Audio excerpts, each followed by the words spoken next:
Oh, she's inspirational. Oh, it's nice. I'm drinking a local coffee for local people. Very good, very good. Ooh, ooh, ah. Oh, I'm feeling those nerves again.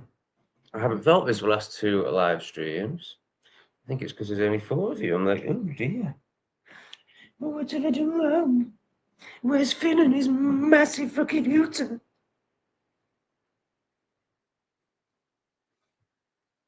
Oh, testing, testing. Can you hear me, guys, girls, and stupid people, and wise people, and everything in between?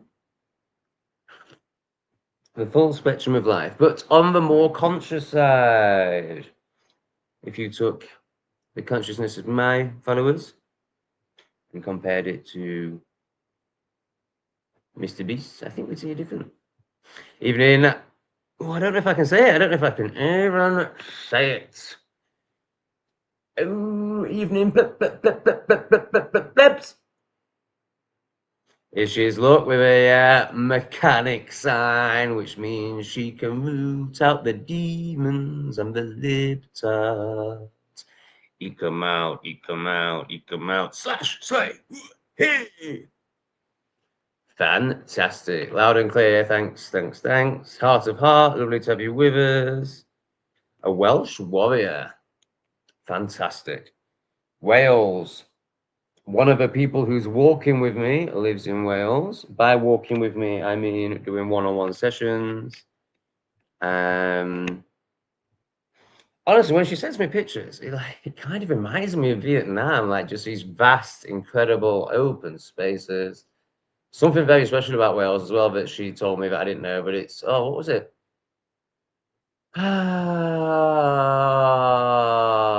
It was something around their language or the longest time the peoples have been on a land and not been overtaken. It was something really cool.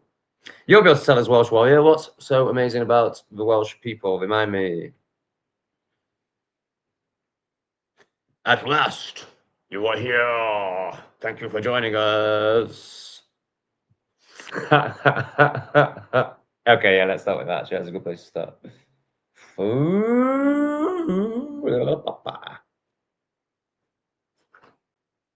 Yeah. Yeah. So, nothing I am going to say now is to disparage the former moderator. We're all on a journey, and yeah, I think I assumed he was a little bit further, or quite a lot further along that journey than it turns out is the case. So yeah, it wasn't the right fit. And I can absolutely assure you, see placabs, that you will not be getting blocked on this stream. I know Debbie personally. Debbie walks with me. In fact, we had a session about, I need to drink more coffee to be able to do maths, but less than 10 hours ago, probably about 5 hours ago, something like that. It was 9.5 hours ago. This woman is inspirational, as you're about to find out. So I'm going to, with her permission, of course, I'm going to share some of her inspiration, and wow, just wow. But we'll get into that shortly. So yeah, it was a bit of a shit show, wasn't it? I didn't realize what was going on. But when you're blocking regulars and people who have donated money and people who are just trying to help you, as in him, yeah, I didn't realize how defensive this person was. But that's fine, I honor that. We've all been there. He did his best, but he is no longer a moderator for obvious reasons. So now we have Lee and the wonderful Debbie, who are very, I mean, Obviously, Lee's just like merged with God or whatever he's done. And then Debbie is just a superstar. Like, she's just so intelligent, so wise, so boundaried, even more boundaried after our last session, it turns out. I can't wait to share that with you. It's really, really quite something. And yeah, it's going to be good. Oh, yeah. Don't mind.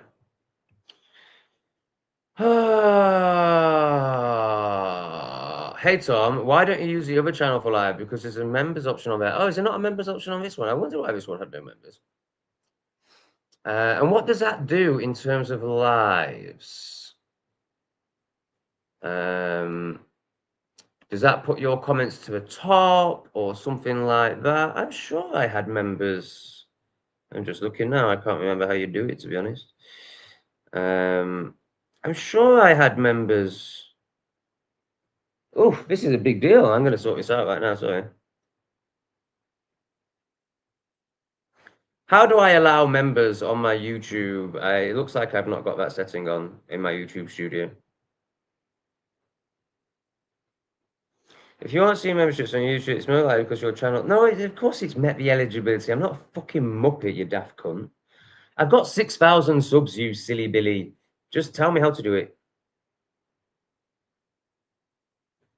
My apologies. Damn right, you woke piece of crap. Earn.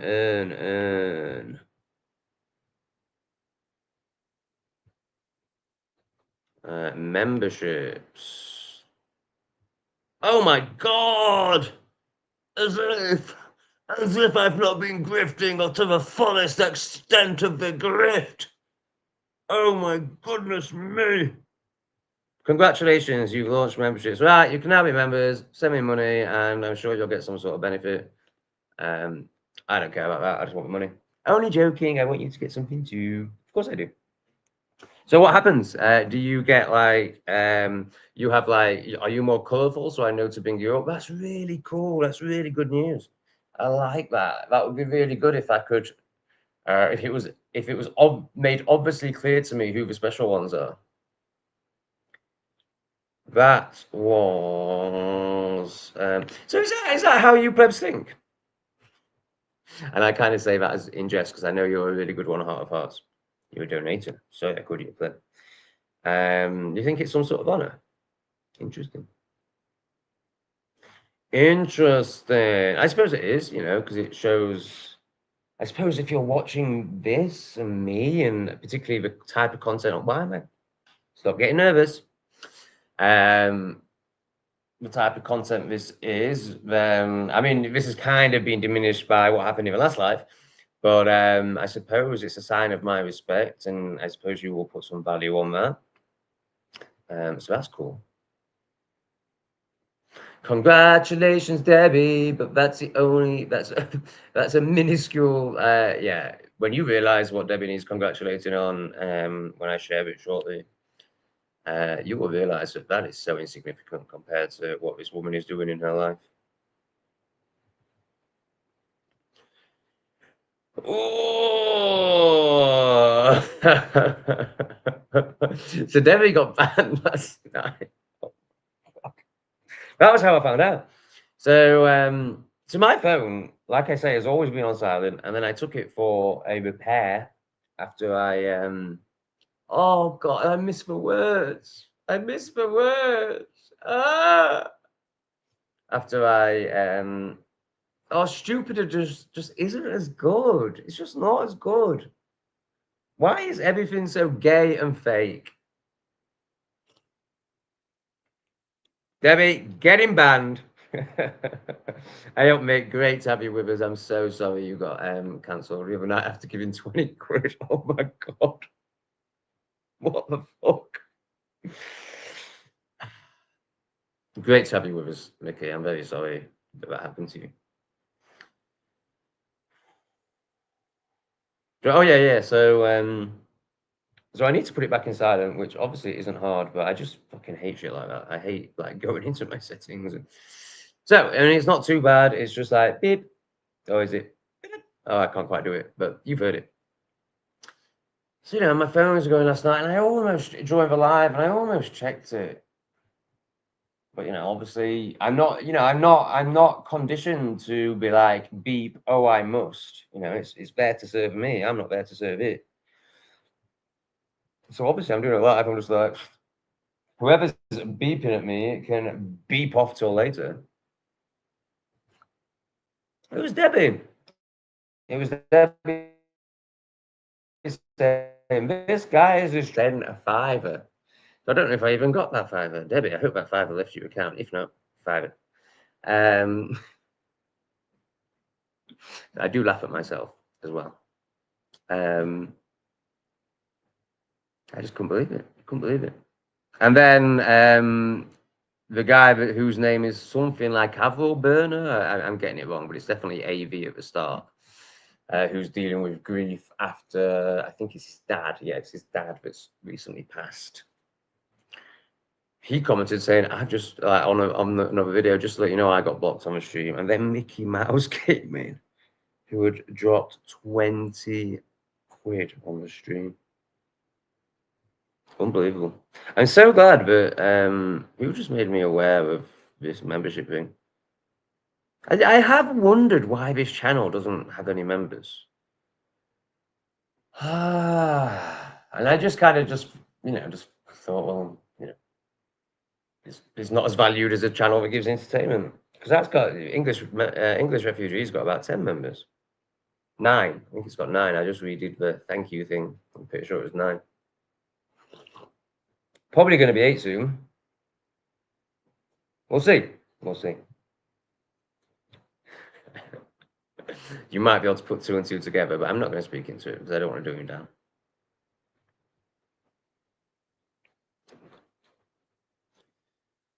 Okay, what are the masses saying? Or should we just go straight into Debbie? Oh, we've got Finn's nose as well. I don't really have anything to say about Finn's nose. I just thought it was a funny title. I couldn't think of one. Yeah. Unbelievable. Here she is. Here she is. Oh God, fucking hell, he was hanging out. Sophie's here. And that was my impression of what Sophie's doing, not what I'm doing because Sophie's here. So that could have just banned the video. Did you see my schlong? Oh dear, that could be an issue. Do we need to start this again? Is it going to get banned? Shit. This is the problem with having 8 inches. 7.5. It just flops out everywhere. Like when I'm in the sauna and I'm just like getting it on. Not getting it on, letting it all hang. And then someone comes in, I'm like, oh shit, it's out.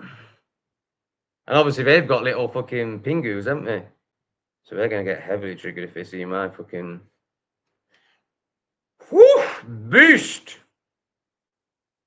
So I'm just looking at the live myself to see if I showed you my penile. That's not even, did you see it? Let's see what you guys are saying. Go to the bottom. No one's saying they saw my penile. That's good. And it was literally the tip. And I'm pretty sure. Here we go. No. What is going on? Why can't I see the bit where I did that? That's so strange. And I'm pretty sure one of you would have said something by now if you did. Oh, right, here we go. Did I get my peanut out for the masses? Oh, yes, I think that's okay. All right, nobody saw the peanut. Sophie is devastated, but she did get to see the package the other day. Oh. All right, so I don't think I can mess about much more without mentioning something super inspirational.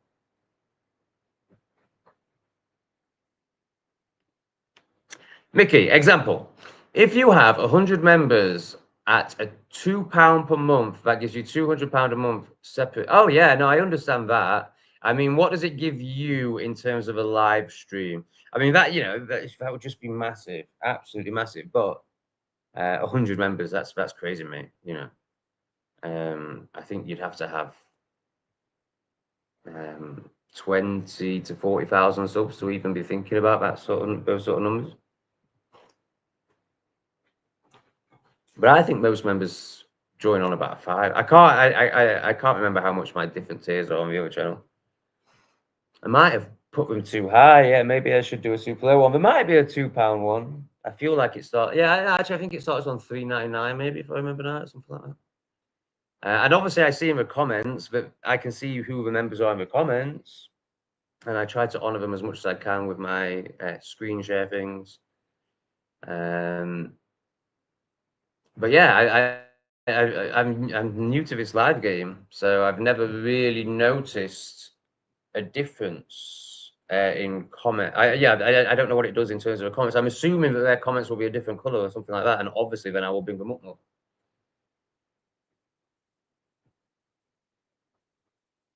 Oh, she's going to do such a good job. Honestly, this woman is so amazing.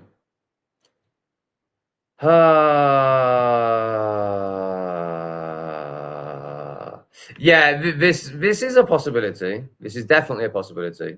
I don't really want to speak into it because that's exactly what he wants, which is just amazing. But I picked him. That's just amazing. But it seemed like he was trying, and the emails I've had afterwards, like he's really upset. So if it was who you're speaking into, like he would have purposely and maliciously have sabotaged it. Thinking that gives him some sort of power or something. Like, it's a live stream. I do them every day, but it's creepy as fuck from my perspective. Obviously, if it was something that continued, it would be an issue, but it's nothing.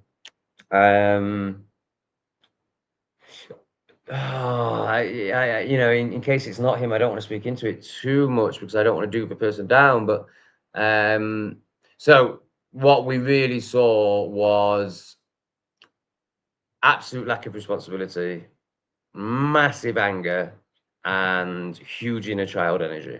You know, it was basically, you know, the emails are like a 10-year-old. So that, you know, again, that really could be him because that's, you know, he's, you know, yeah.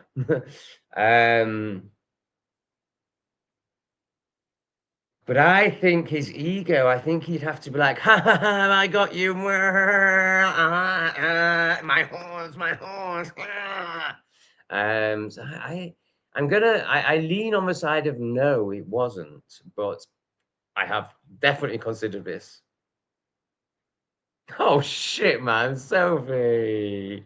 She was just here for a frig and she got put in timeout. Oh, poor Sophie.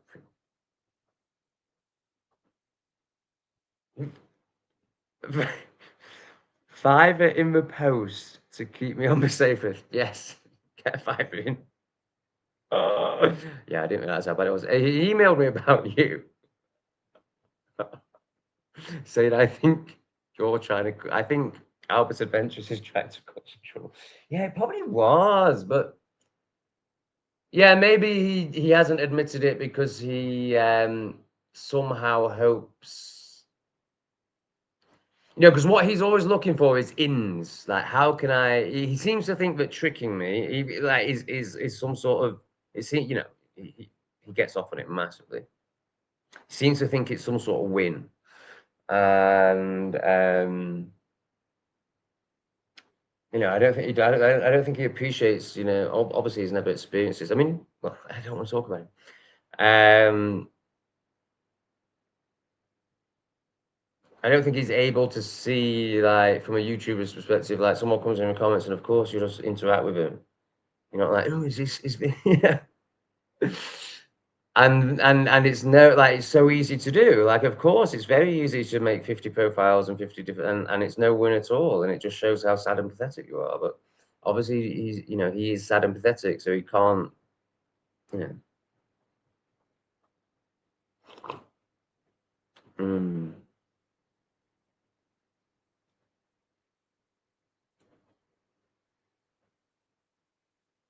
So yeah, that's doesn't even matter.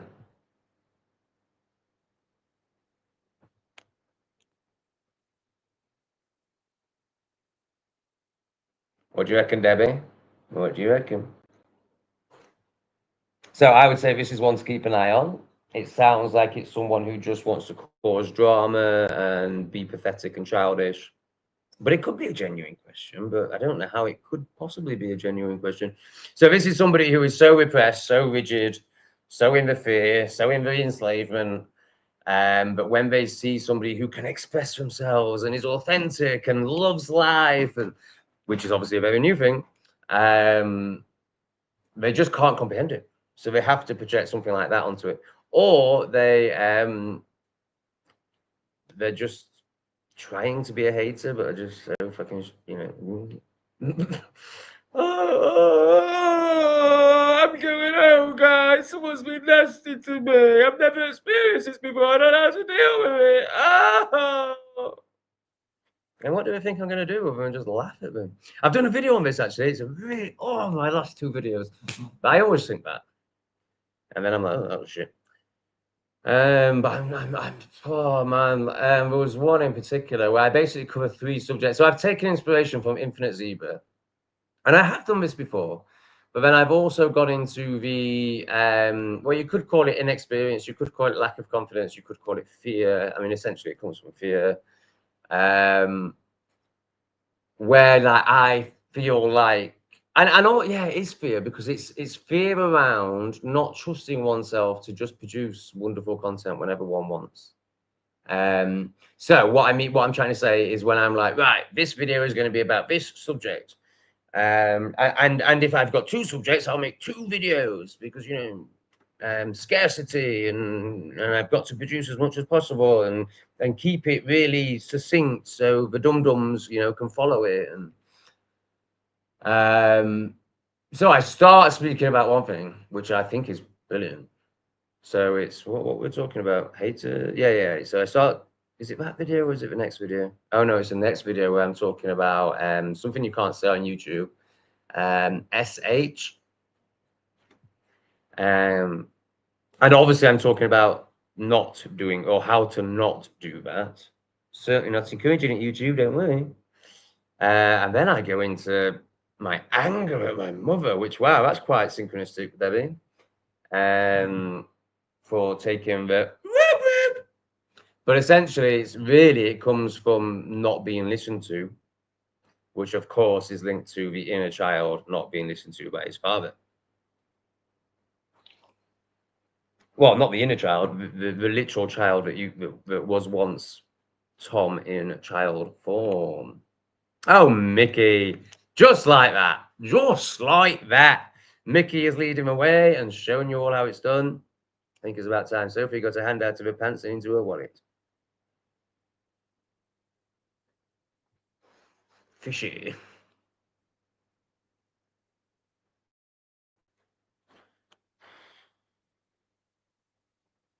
All right, sweet Mickey. You seem to be some sort of. Are you a YouTuber?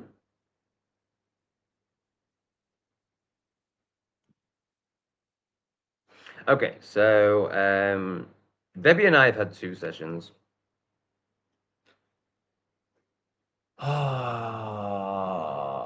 After the first one, she sacked her therapist of the year straight away. And there were some profound changes after the first one, which aren't coming to me right now. I guess it's just because we've moved on massively on the next session. So, I won't go too much into the details of Debbie's relationship with her mother, but essentially Debbie is the mother and is getting hugely disrespected by her mother. To insane levels, I would say. And synchronicity is incredible. So Debbie's, right in that shift between coincidence and synchronicity. So untruth and truth, untrust and trust. Because obviously synchronicity is completely linked to trust. Synchronicity is the evidence that one's mind, ego, you could even say, needs to see to trust. Because once you realize it's all synchronized, how can you not trust?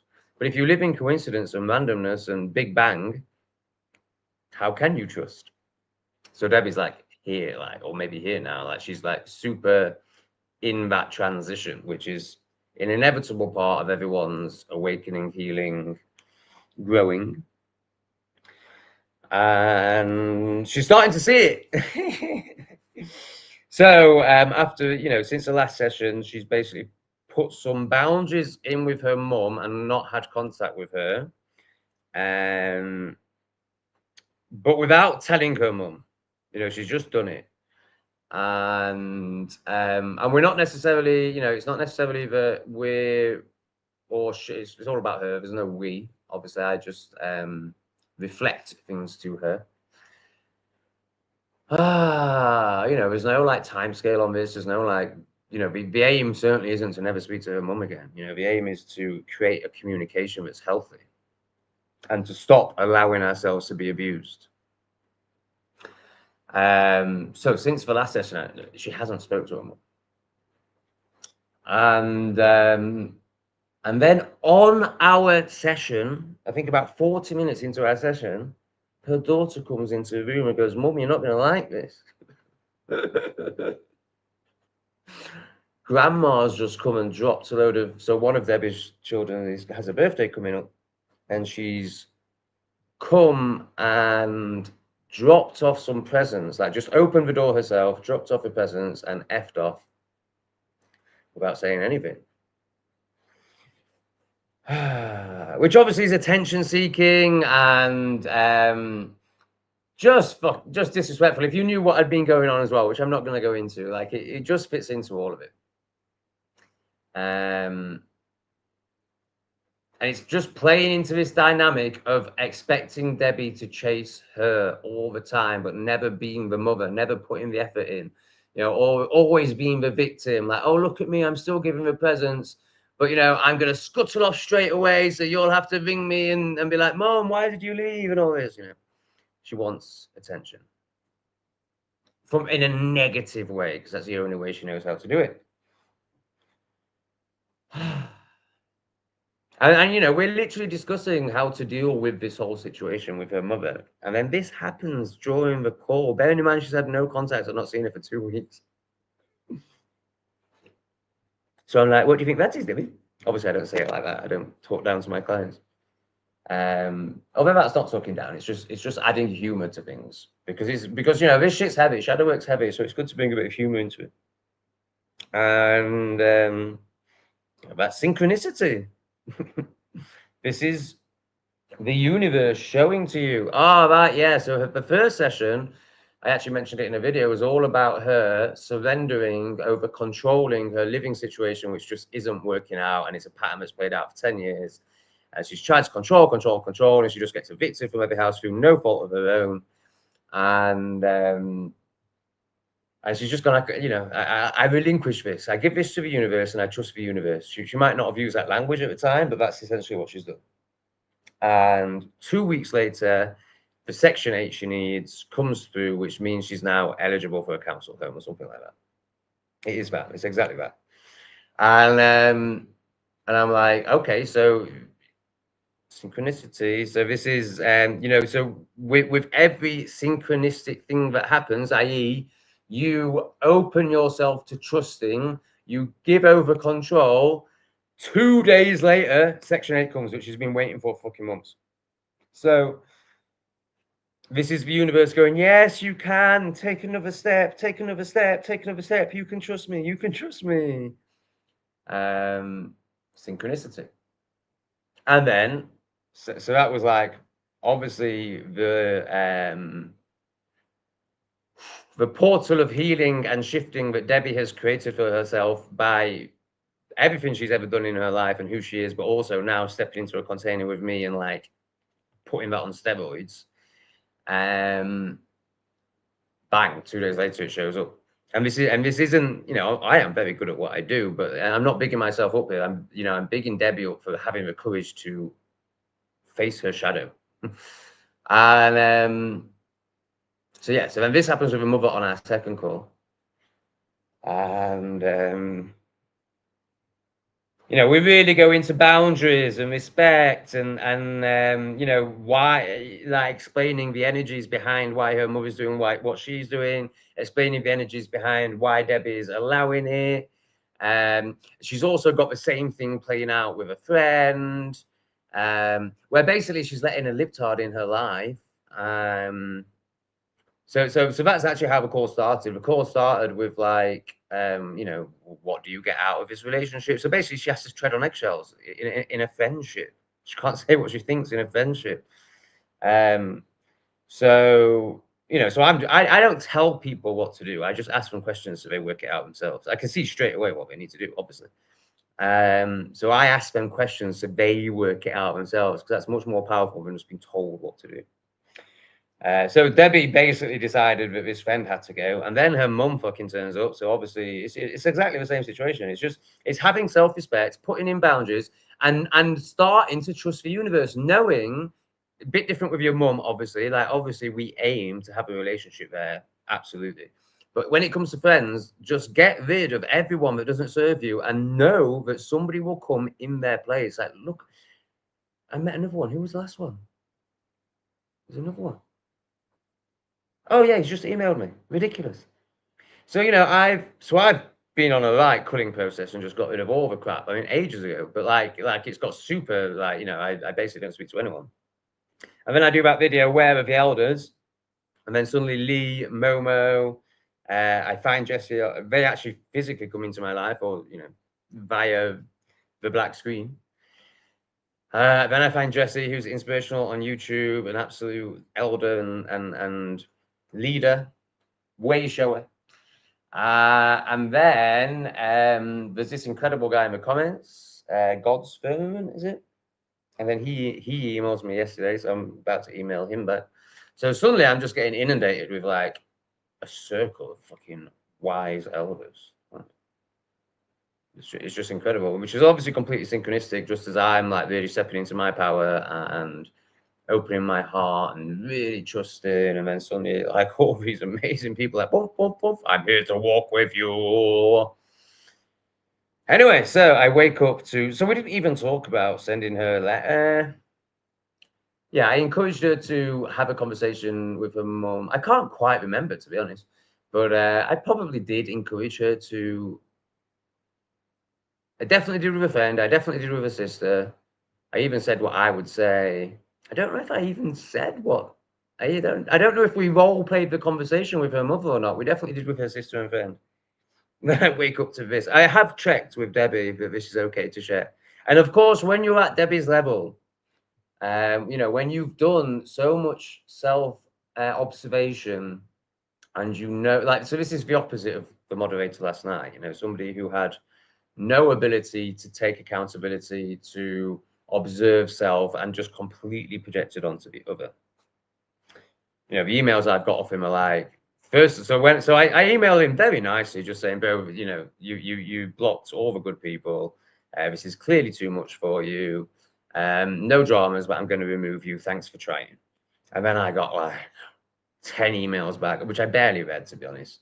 But you know, the first one was criticizing me for not keeping up with the chat, so it was all my fault. Then he went into criticizing all you guys. No account, no, like, yeah, that was too much for me. Actually, that really stressed me out. Like, none of it. What's the relevance of that? What was I talking about? Can't remember. Oh, right, yeah. Why Debbie is happy for me to share this. So when you get to the levels where you're, you know, seeing things like this and stepping into this sort of responsibility and trust, you're no longer of the opinion of others enough to feel shame or embarrassment. Oh no, don't share that. Oh no, don't tell anyone that. Oh no.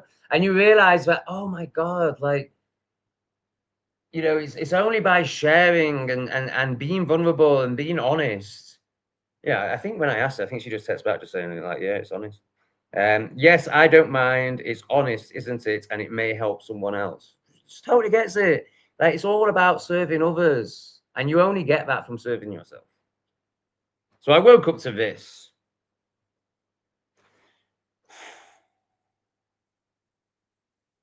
Mum, I love you, and that's why I want to be honest. I'm carrying a lot in my life right now. My focus has to be on my own well-being, the kids, and creating a calm. Oh gosh, I don't know if I'm going to get through this without crying. This is so big. The kids and creating a calm, peaceful home for us in the future. After our last fallout, I spent a lot of time reflecting on our relationship. Since then, I've realized this isn't just about one disagreement, it's a pattern that has existed for a long time. Too often, our relationship has revolved around conflict, drama, and emotional exhaustion. I no longer want that to be part of my life. When you came into my house, left a bag, and didn't even speak to me, it reinforced how unhealthy our communication has become. It wasn't about the bag itself. It was another reminder of the tension and distance that has become normal between us. I've also realized that real change comes from looking inward. I spent a lot of time reflecting on myself, my choices, and the way I respond to situations, and I hope one day you'll be able to do the same. Because of this, I need to put some boundaries in place. Please don't come to my house without asking first, and don't let yourself in. If you want to see me, contact me beforehand. I also won't continue conversations that become negative, full of conflict, or emotionally exhausting. If that happens, I'll end the conversation and walk away, just as I did after our last fallout. I'm no longer willing to keep repeating the same cycle. These boundaries aren't about punishing you. They're about protecting. Oh, I think this is my favorite paragraph. These boundaries aren't about punishing you. They're about protecting my peace, my home, and the environment I'm creating for my kids. I always love you, and I genuinely wish you happiness, but I need you to respect these boundaries and my decision. Incredible. So she sent me that with this message beforehand, and I think within a week she won't need to put this bit beforehand. I've done a message for my mum. I've not sent it yet, but I want to see if you think it explains anything, and I'm feeling, and if I've put it across right.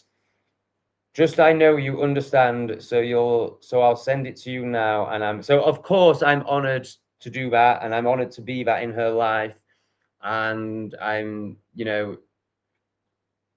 it's just exactly what it's just part of the journey. But the fact that she still thinks, the fact she doesn't realize how amazing she is, the fact she doesn't realize how perfect that message is, and that she even had to ask me. So I've talked about how Debbie's communication. In fact, you know what, Debbie, I didn't notice this at all on the call last night. There was no doing yourself down. There was no like, does that make sense? I'm sorry, or whatever it was you said before. There was in the first session, there was a sentence you kept saying. I don't know if it was "I'm sorry" or but it was basically that energy, where you would just like you'd say something super wise, super self-honoring, and then you'd do yourself down straight away. There was none of that in the last call. And the first email Debbie sent me was like basically saying, "I'd like to work with you, but I'm not good enough to work with you. Please ignore this email." So I really hope that after this process, in fact, I think I know that after this process, she'll no longer need to ask.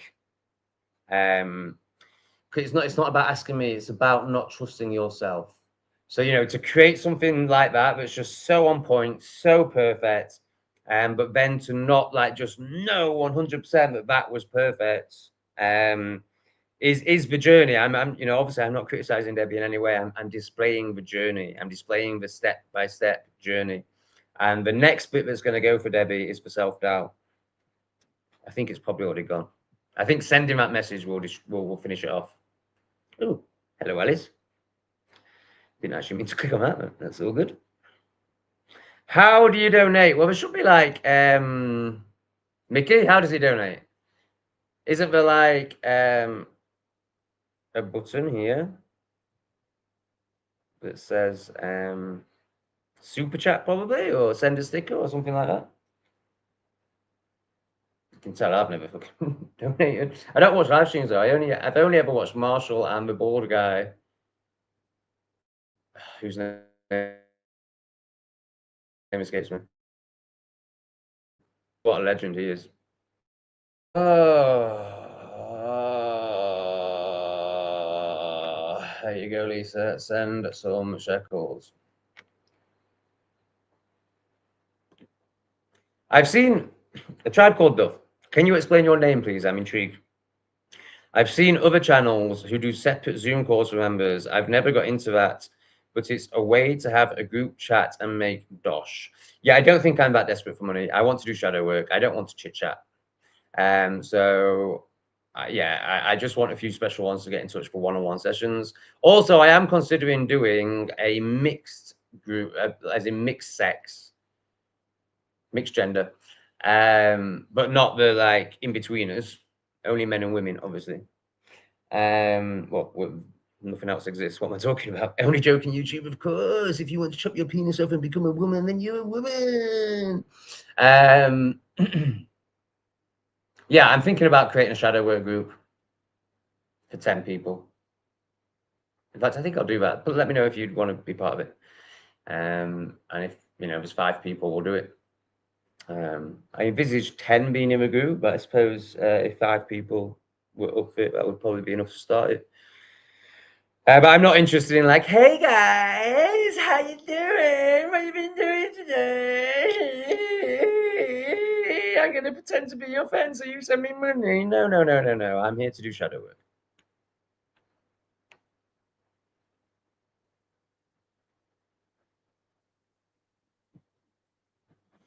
Oh my god, it called Alice. He called. Did I say called? I think I said called. Pulled Alice. How ridiculous. Yeah, yeah, yeah, yeah. I mean, I didn't pick up on it. I don't know how I didn't pick up on it. Yeah, I guess I just, I was in the live flow. But oh God, am I gonna have to lie down already after 42?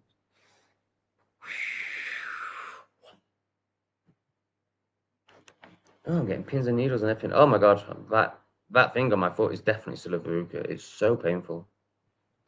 I'm in trouble because,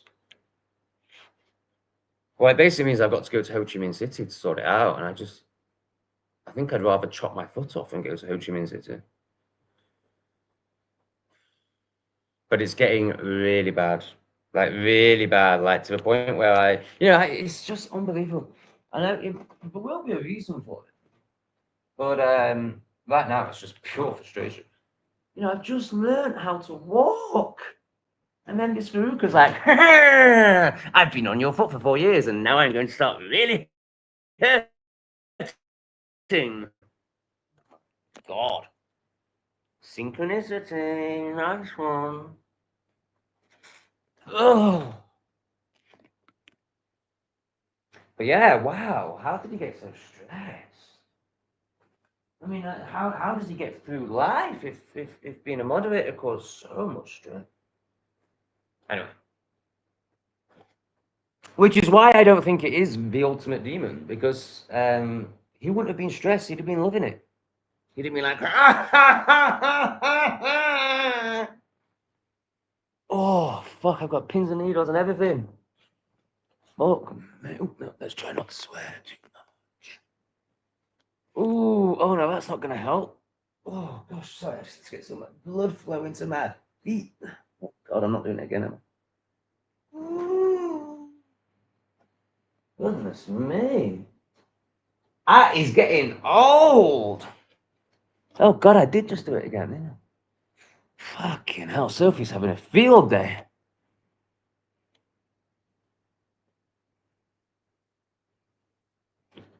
Yeah, I mean, petulant child is the perfect description. Oh, have you had to do anything yet, Debbie? Oops.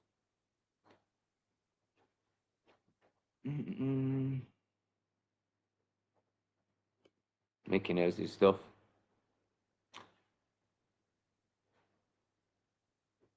What have I not got?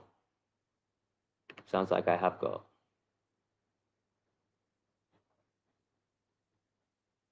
Oh, the moderator from last night. Is he? Oh, that's sad. I suppose it was inevitable, wasn't it? Oh, you shouldn't need Pay. I don't know how YouTube works. I don't know how YouTube. How does YouTube charge you? I don't know. Like, do you have to have a premium account? Does it already have to have your details? I don't know. I don't know how it. I honestly don't know how it works, and I'm really intrigued. I want this explaining. I feel like Mickey, you can explain. So, do you have to have a PayPal to donate on YouTube? But yeah, it's not in the link of this description, but in the link of all my other descriptions. You know, if you just want to donate and you're not bothered about, you know, the excitement of asking a question and having your name up and all that, which I'm not criticizing in any way. I totally get why people want to do that. Then, you know, if you are just wanting to support me, then please use my PayPal or Patreon or buy me a coffee, because I do get a lot more of it. But I'm not. But I, you know, I totally get why people want to do it like this, and it adds to the live and all that. So I'm totally up for that. But just to make you aware that, you know, that is a better way to just help me out. As Lisa has just worked out. Oh, Lisa's going to be on the thank you screen.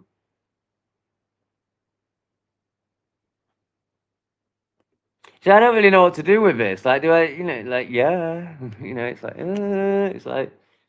you know, I think it would be good for you to breathe. You know, I mean, brown. That's silly because obviously Southeast Asia is as well. But you know, way down the scale of you know, enjoyable to be around. Honestly, Southeast Asia is amazing. I'm so in love with the Vietnamese. Like today, my heart fucking popped right open today. Oh my god. Oh. So I'm walking up the hill from. So this is my first interaction with anyone today. Oh no, the Russian was fucking miserable this morning, and I recorded it all. I was just like, "Aren't you miserable today?" And so that was actually my first interaction. But my second interaction was this elderly Vietnamese couple, like 80 years old, walking down this hill that's like this. And so I was like, Xin chào. And oh my God, like the man, just the biggest smile on his face, just comes up to me like.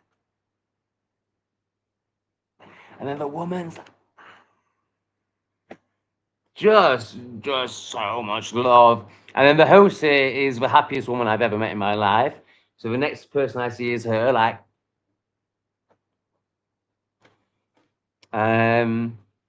And then I go to a massive Buddha statue that's here. And honestly, I went to create YouTube content. I was not interested at all.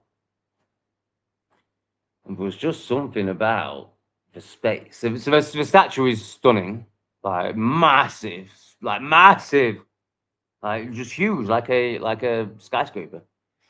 In the middle of, you know, in the middle of a jungle. Massive skyscraper Buddha. And it's on this like lotus leaf they've created. So it's kind of like it's floating in the jungle. And well, I was just in awe of it. I was just in awe of. Well, there was just something about it energetically. It just opened me up. I think it was just the people, the energy that's gone into creating this structure, and maybe the structure. It's, you know, obviously it's going to have a huge energy to it. And I speak about my thoughts on how people have made a religion out of enlightened people, which is the last thing they wanted. You know, but I think the Buddha even is quoted as saying something along the lines of, "Do not worship me." You know, do what I did, follow the example, walk the path. Don't turn it into a religion and externalize it. And of course, Jesus, exactly the same. All of these. You know, the last thing they wanted was to be worshipped. But people worship them because it's easier. Rather than going in here and doing the work and feeling something, it's easier to just be like, "Oh, I'll pay to you and you'll save me." But it was phenomenal. It just popped me right open. And the Vietnamese love it when you're filming their country. That they just love it. Totally the opposite to when you see YouTubers going to Africa and they're just like, come on.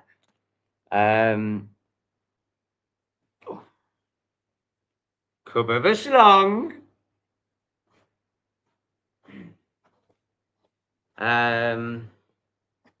So like, at the end of a video, there's I'm actually going to put it on this channel soon. It's like I recorded 3 videos yesterday, so it will be done in the next 3 days. It will be posted in the next 3 days because I speak into this whole worship thing and you know what they were really trying to tell you, in my opinion.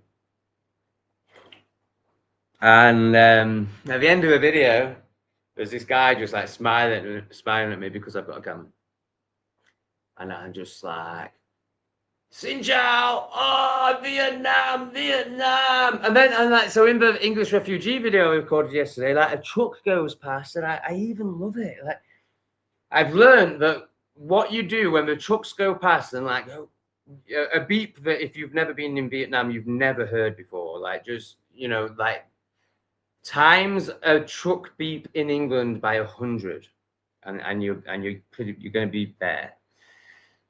So when these trucks have gone past me before, I've contorted. The nervous system's gone like this and held it in. And what I just did naturally yesterday was when the truck went past and attacked my nervous system, I just went and like released it instead of holding it. And I just, you know, that just naturally happened. And then since then, like they've just not bothered me as much. Also, there's somebody amazing that I want to thank, but they probably don't watch the lives, and they probably don't even watch this channel. Who has taught me how all about Vietnamese food in the comments and what all the different meats are called. I haven't mastered it, but you know, I can now look at the signs on Vietnamese shops and be like, oh, that's chicken, oh, that's beef, and then, well, all I need is beef. I think I also know what the seafood one is now. I think that's GA, but it's probably like ZA, because you know the phonetics are completely different. And so now, like, I'm just eating like these incredible beef dishes in these Vietnamese shops for like £1.50. Oh God, I mean, it's all a process, and I'm not shaming myself, but I can't help but look back at the guy that just ate steak and chips every single day because he was too scared to, because he just didn't believe he could understand the Vietnamese menu. And all that pizza I ate in the evening, like £7 on these horrible, well, you know, just pizza. £7 on pizza as opposed to £1.50 on like the most amazing, healthy, like wonderful, flavoursome, incredible beef dishes.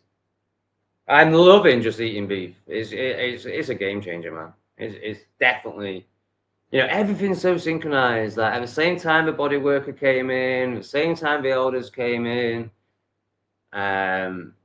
My heart was popped open because of all that, and Vietnam, and then moving to a forest, and then only eating beef, and then cutting out gluten.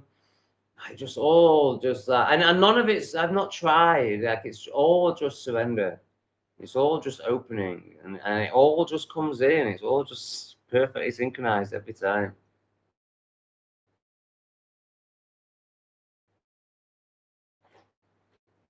Guys, we're getting to a point where we don't have to play these silly money games anymore. And yeah, shekels at me, and I don't even have to threaten you with stopping live stream. That would be really nice.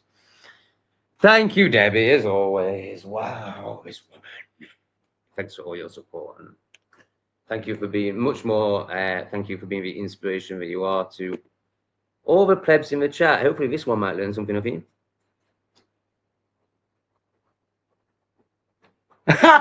He zoomed in. He zoomed in. Oh, I like this guy. I mean, it's probably the fucking demon. But I like this guy. Let's have a look at the zoom in. Right, so where are we? Finn8415.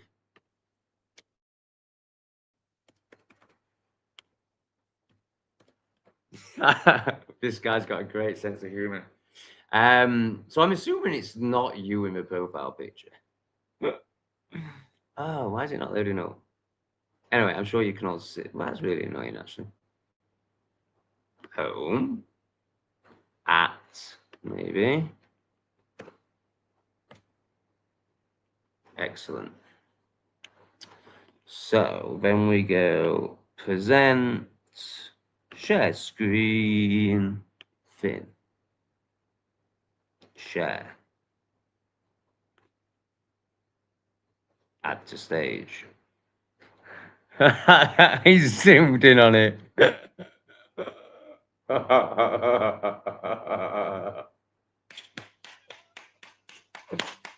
Thank you, Finn. That's well, Debbie made my night when I woke up to that. Like, whoa, incredible! So obviously, I just responded saying, "Send it." But this is the second best thing that's happened to me this evening. Speaking of Tourette's, I've developed. Oh shit! I don't want to look downwards. As if I haven't got a desk. This is just ridiculous. Speaking of Tourette's, I've developed a tic in my 30s. Finn, can you please confirm whether this is you or not in the profile pic? If it is, then you're a good one. You're a good one.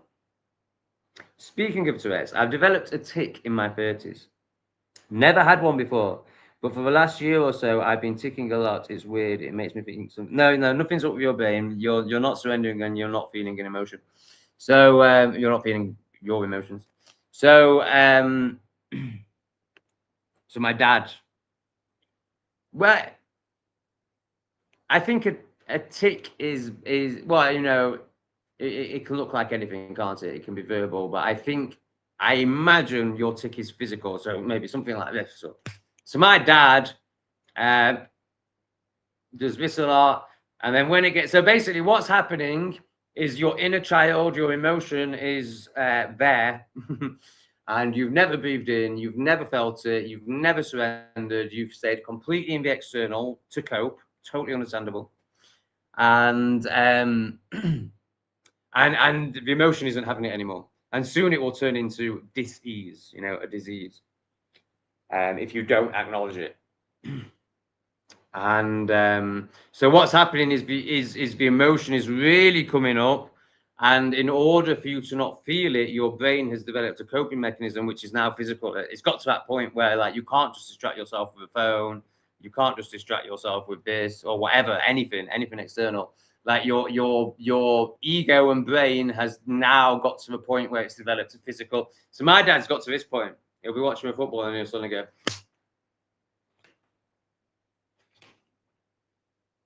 And my mum, like, you know, so I brought it up and I'm like, you know, tried to say what I just said to you, Finn, and mum's just like, no, it's just the way he was born. It's just his personality.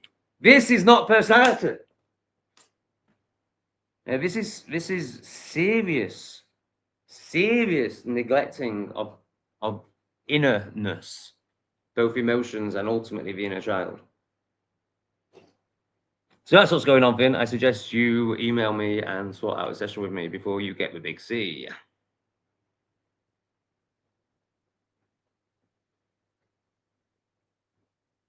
No, I'm not going to pay for you because that's futile. There's nothing to pay to, and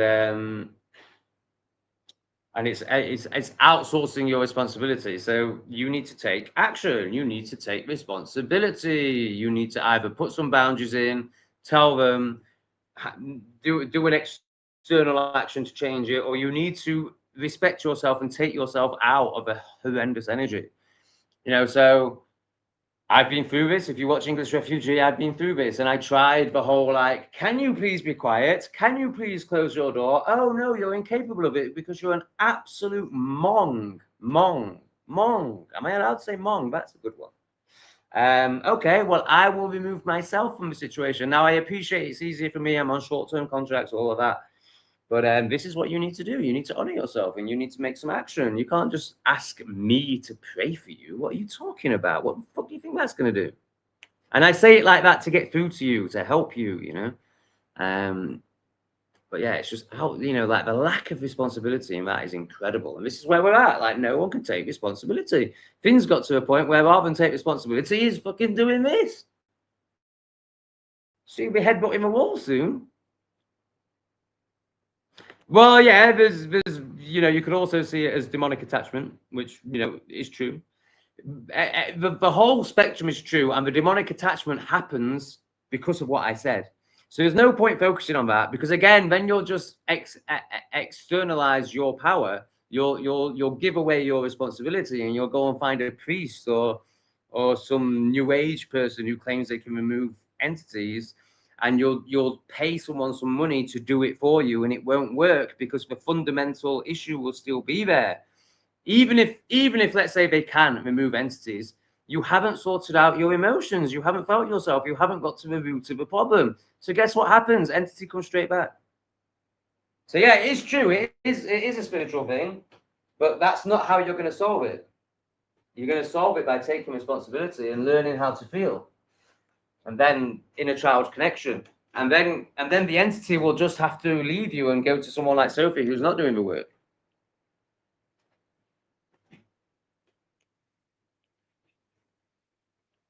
How does that sound, Finn? Make sense? And think, for £50 you could change your life, but you probably won't do it.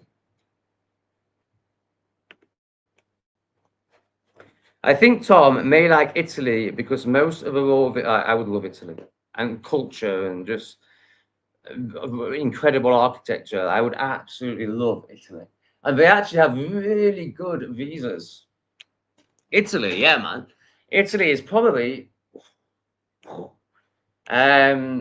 one of the only, maybe the only, I suppose certain parts of Spain potentially, in Western Europe or mainland Europe, whatever it is, that I would be interested in.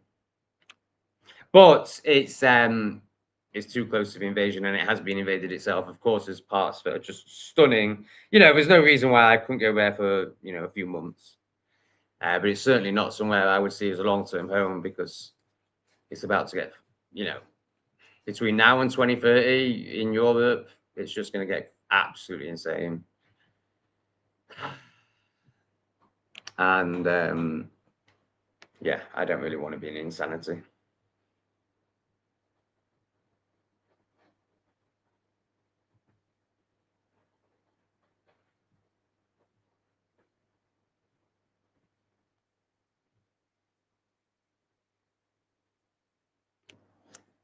What's the best way to pay and you get the max profit, but I still need my answer questioning?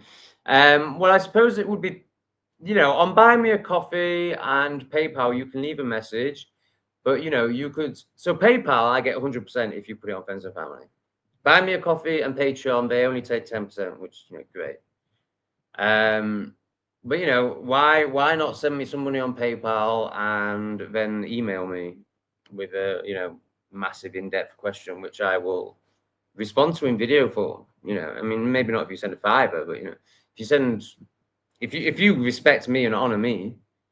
So when Debbie first got in touch with me, I didn't just email her back. She got, if I remember right, I think it was 16 minutes. She got her own private 16-minute video. You know, because I love this shit. You know, this is what I live for, and I want to help people.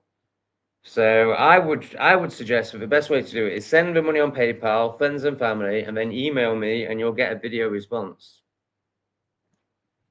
Or, you know, if you're gonna, you know, depending on how much it is, why not just book a session? That might be a bit too scary for you right now. So maybe right now just watching a video would be easier. But I think, as Debbie found, once you watch that video, you're going to be like, I want some sessions with this guy. Like, this is, you know, this guy cares so much and like, you know, really understands me. Oh, Sophie, of course you're in debt. Oh, she's so disempowered and silly.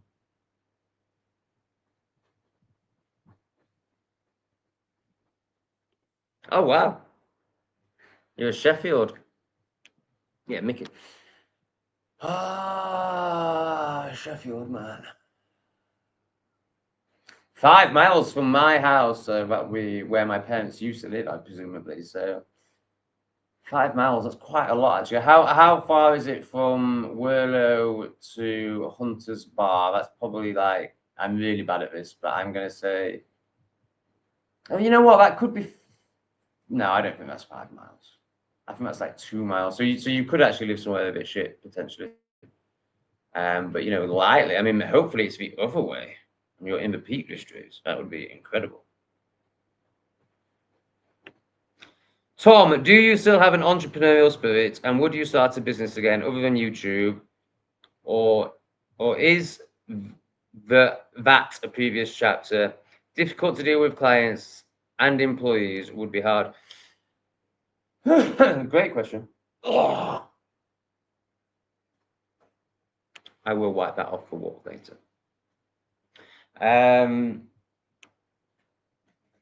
What did I do with my coffee? Oh, it's over there.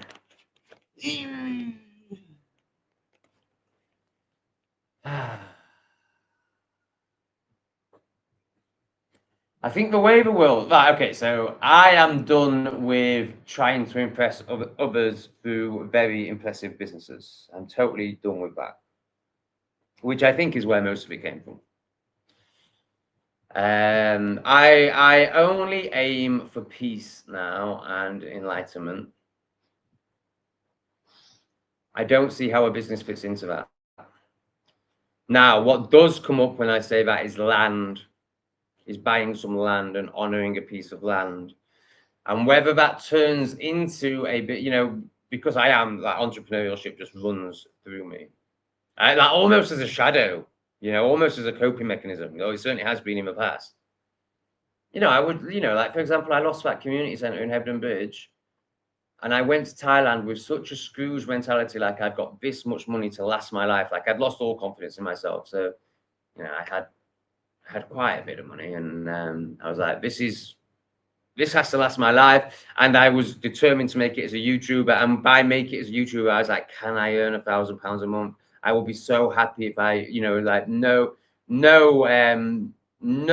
even possibility or thought that I could ever earn more than that. You know, it was just like, can I just fucking make it happen and earn £1,000 a month and not have to spend this nest egg I've got? And within 6 weeks, I'd blown that nest egg on a wooden house. You know, because my self-worth was in material. My self-worth, like I wasn't just like, hi, I'm top. I mean, fuck me, like I don't even want to say hi to anyone. But like, you know, now when I meet someone, I just, whoa, they feel it. Like that's why the old elderly couple reacted like they did. Also because they're Vietnamese and amazing. But you know, it's my energy. And that also protects me. It repels the demons. And it also does bring on demonic attacks as well. But you know, that's nothing to me. I can deal with that, no problem. Well, it's not even, I don't even have to deal with it. It's just like, I see you. Off you fuck. What's the question? Right, yeah. So I so my ego was so attached to bricks and mortar material and creating like the best things that anyone had ever seen. So but basically they would have to respect me. I suppose the story was fall in love with me. You know, there was still love addiction attached to it. Because of these fantastic businesses, because essentially I wasn't enough in here and I knew that. You know, I wouldn't have I wouldn't have been able to say that or acknowledge that, but I did know that. Or you know, unconsciously, that's where it was all coming from. From. I'm so bad with THs and Fs.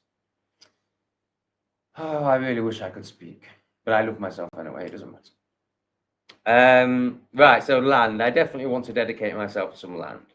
And then could that turn into a retreat space? Could that turn into a living space, something like this maybe, for people who want to escape the UK, potentially?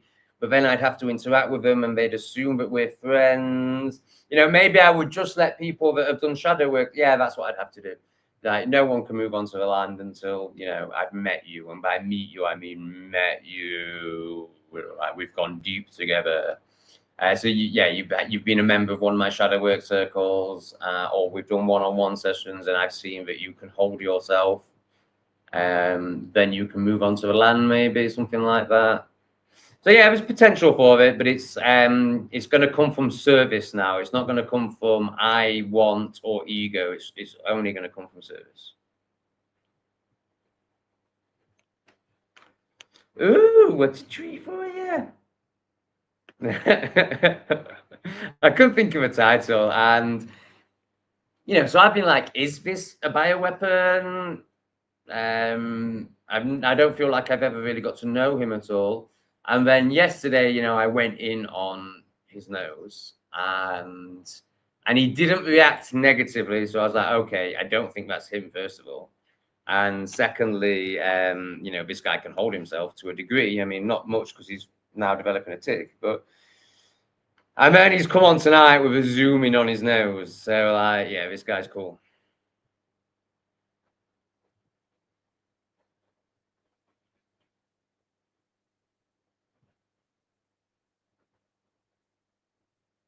Well, what do you think? Do you think anyone that is working minimum wage for at the time, manipulative narcissist? I mean, that's strong. There's also the other side as well.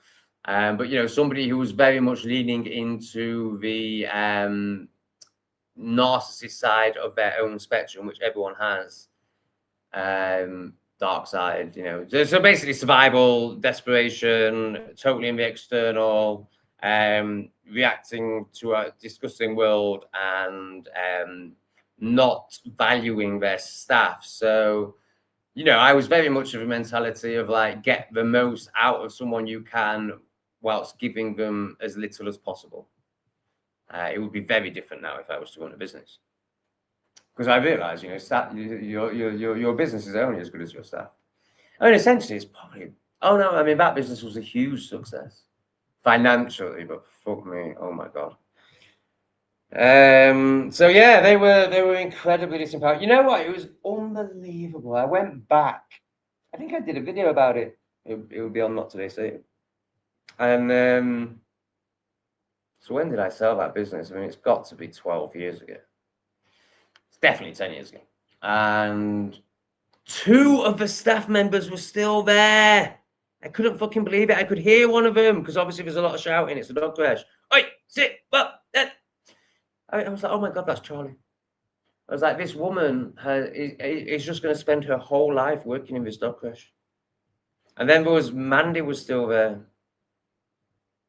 who was crap. Well, she wasn't crap, but she was the least inspiring for the dogs. So she led the dogs with the least leadership. She was still there. I just couldn't believe it. Such disempowered people, like such survival. Yeah. I mean, I think like obviously it's a journey. So there are going to be some people who end up super, let's just say wise. Let's just use the word enlightened, who are currently working minimum wage. You know, I'm not writing everyone off who works a minimum wage job, but in general, you know, if you're you know a slave, then you're a sheeple. Oh, what would we do without you, Rachel? When are you going to have a one-on-one session with me? It's not, mate. It's not. It's not. If it is you, then you are at the absolute lovely end of the spectrum of you know what. Because of course YouTube has some good ones as well. That's been actually clearly proved. And also Lee in Thailand, although he's only half. But it's not, is it? It's not. It's not a beautiful feature.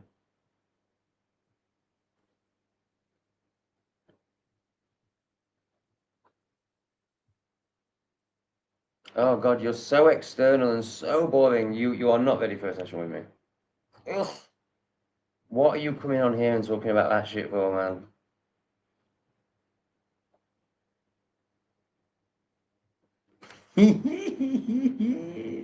Obviously, I don't know that this has happened, but you know, it's inevitable, and it's all a psyop anyway. It's so fucking boring.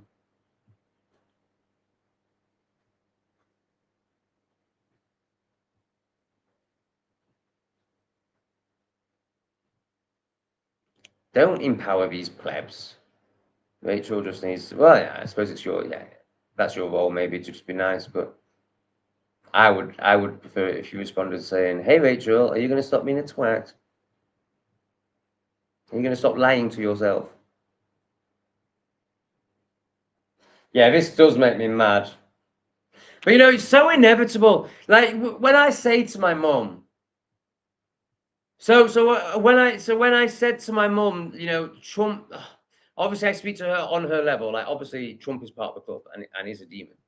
But you know, there's no point me going into that with her. I'm just trying to get her to snap out of the left demonic indoctrination. So I'm like, Trump isn't what you think he is, you know. And she's like, I've seen him say that they eat birds. I'm like, they do. And she's like, no, no. Because obviously she's never met them. She thinks we're all the same. Come and live out here. Come and live out here. And these are really good people. These are nothing like the ones that we're letting in. They eat everything. They have no respect for animals whatsoever. And understandably so, because you know they are in many cases still in, and if not have a one generation for complete survival. You know, like surviving off the lands, and of course animals are part of the lands.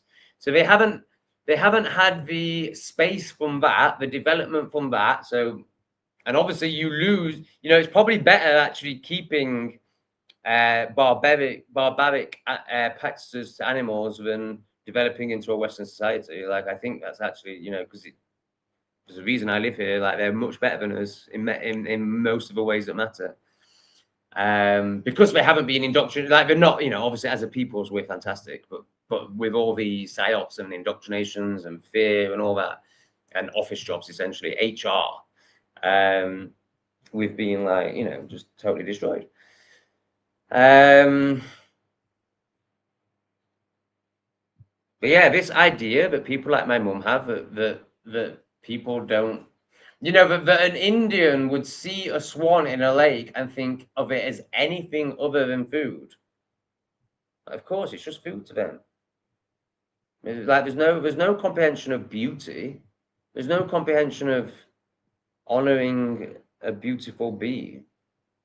Like, it's just not like there's no comprehension of that. Like, they haven't had the chance to develop that because they're still in survival. And it's so obvious. Mother, wake up.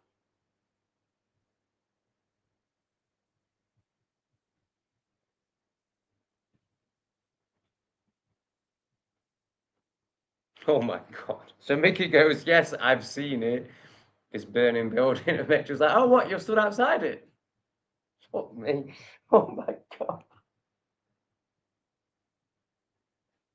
How does she get through life?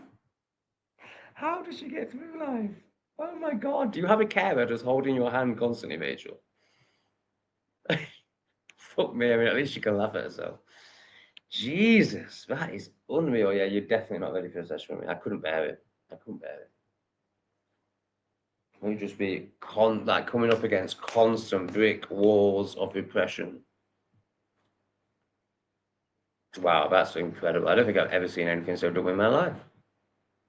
Certainly not on one of my live streams. How good is Debbie, everyone? Have I picked the right one? Of course I picked the right one. On the, you know, because I actually know this one. On the post I did saying that, you know, we've changed moderators, someone put, Debbie, really? Someone I don't recognize, you know, some demon, no doubt. And yeah, I just was like, oh yeah, she's great. You know, there was just no, you know, like, Debbie was like, what do you want me, you know, like, give me some instruction. I was like, you don't need any instruction. Like, I just trust you 100%. And then, of course, I gave some instruction, but she didn't need it, you know. Her disempowered egoic parts felt like she did, just like they feel like they have to ask me if this message is good enough, when clearly it's like better than something I could write.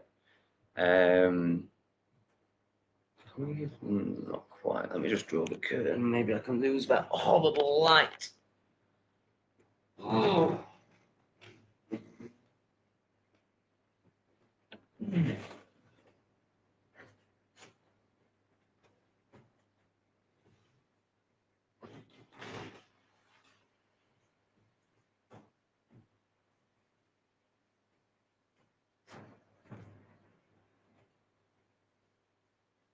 Oh, let's try this.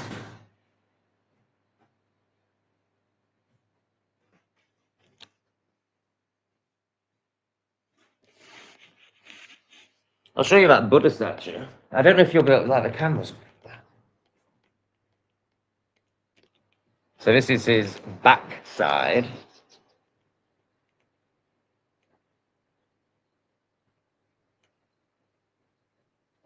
You see him here? Oh, no, not quite. There.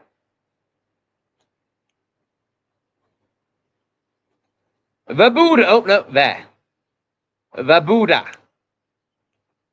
The enlightened one who did not want to be worshipped. He'd be mortified if he saw that statue, in my opinion, without criticizing anyone's belief systems or cultures. But he was not wanting to be immortalized in statue form. He wanted you to do what he did. Well, he offered you the possibility of that. I don't think he really cares. He's, you know, obviously an enlightened. Oh, how's that? No, that's too much. You know, of course, an enlightened one wants the best for everyone, wants to lead the way. Not even lead the way, because that's a go. Like, just wants to be a way shower and help others, but they don't place their self-worth on it. You know, they don't, and they know that it's, you know, never going to happen, and certainly not in the current paradigm. So, but my God, if he could see that, he'd be like, "No, you didn't get it. You didn't get it." He doesn't need worshipping. Like, that's of the ego. You think Jesus wants worshipping? Fucking plebs. How are they so No, let's not go over the top, because we got to be very careful that I don't want to be seen as disrespecting a culture, which I'm really not. Like, it's amazing. Like, I love. You know, that's just a paradigm within. People are external and worship, so it's inevitable that's going to happen. And out of that, Buddhism is definitely the closest to the truth, and they do it in the most beautiful way, and it's truly honoring. It's not like Christianity, where it's like, you will burn in hell if you don't give yourself to this deity, and it makes no sense whatsoever. You can murder, you can grape, you can pillage, you can rob right up to the day you die, but if you say, I give myself to Jesus on your deathbed, you'll be saved. You know, just nonsense. You know, no responsibility. Oh, is that Debbie? Oh, did you feel it? I bet you got your fingers right up there when I read that one out. Woo!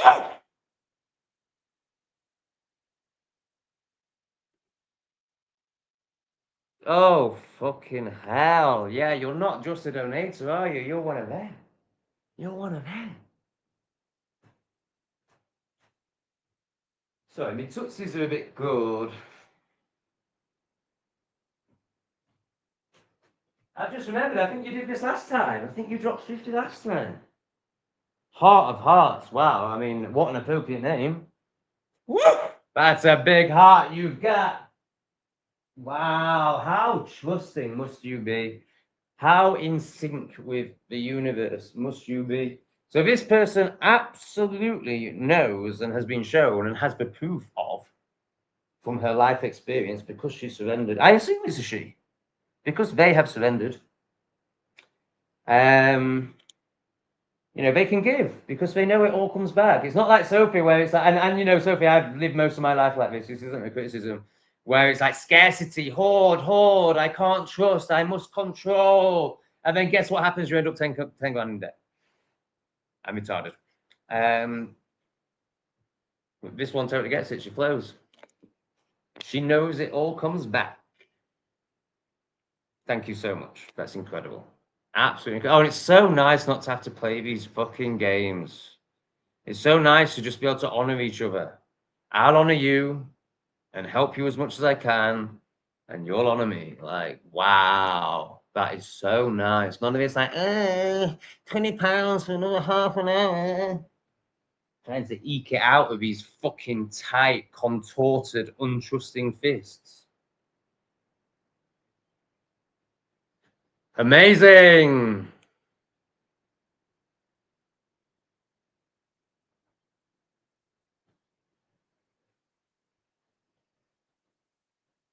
Do you watch him, Debbie? Sorry. Oh my God. How did I get those two confused? Sophie, do you watch him? I mean, he's only on Kick now, I believe. But did you watch him? So I doubt you're going to be on Kick. Like, Kick is gross.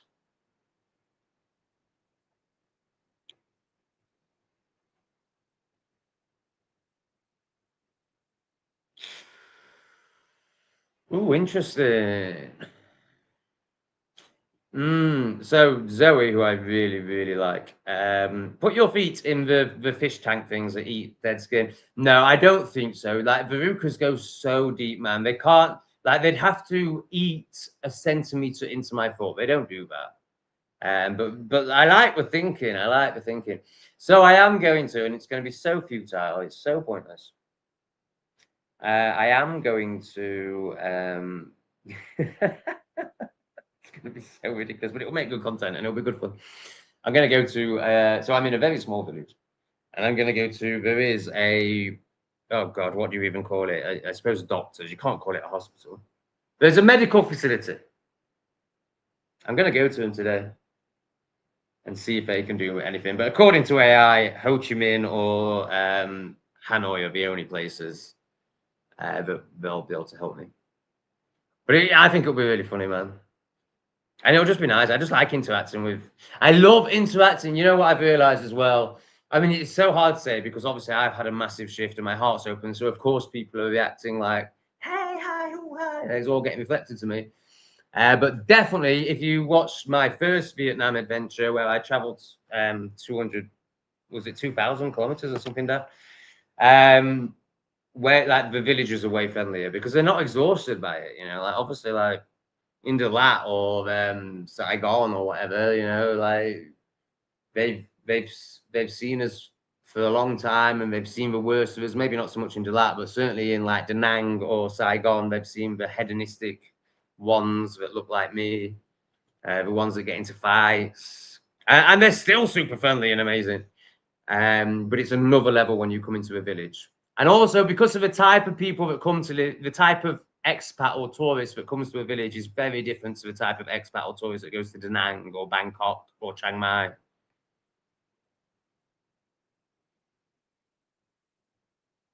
Yeah, that's where it all happened. That's where I lost all my money and tried to buy a house, which is illegal. Nice one, Debbie. Fuck me, I'm behind. Right, let's try and get up today.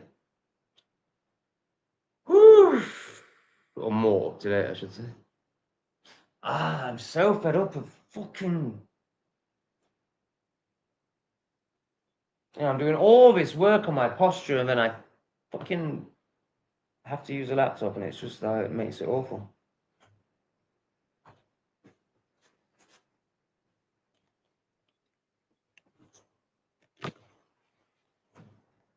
Oh, better.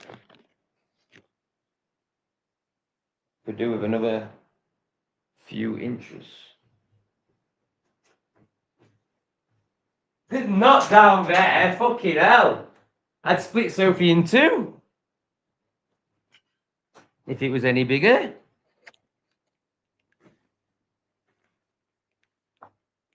God, she's actually going to think I want to shag her if I keep these jokes going. I think we've got to the point where if I met her, I would just have to shag her for a laugh. I wouldn't be able to. No. There was no nature. You know, I only loved San Cristobal because it was the best I'd found in Mexico. And because I managed to get ganja there. And yeah, like it is special. There was no nature. And I'm a totally different person now. There's no way I could live there now. You know, I was thinking about this the other day. Like, I was miserable in San Cristobal. I was miserable. I was surviving. I was coping. I was looking forward to falling asleep because I couldn't cope with a fucking day. And that's not San Cristobal. That's, you know, I mean it when I say your external is a reflection of your internal. Like when I was depressed, I was in San Cristobal. I was in Phu Quoc Island. I was in Hanoi. I was driving around because I couldn't sit, I couldn't feel. You know, I had to be busy. Oh, let's drive to Cat Bar Island. Can you not see? You know, when I mean, Gandhi's a fraud, I think, but you know, I love the quote where somebody says, "Gandhi, what is your message?" And he goes, "My life." You know, like my life displays the journey. And that's not me saying, I mean, I am, you know, my life is amazing and I am amazing. But also, you know, you've seen the journey, you've been with it, and the external reflects the internal. There is no better message I can give you than my life.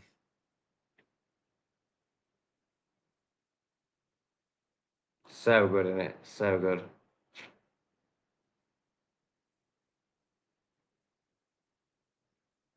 Ah, that's a shame. Oh well. Are you sure? The pick isn't me, lol. The tick is a head movement and sometimes a noise. Yeah, trapped emotion or something makes sense to me and wondered if it is myself. Yeah, yeah, absolutely, 100%. Trapped because you're not feeling it.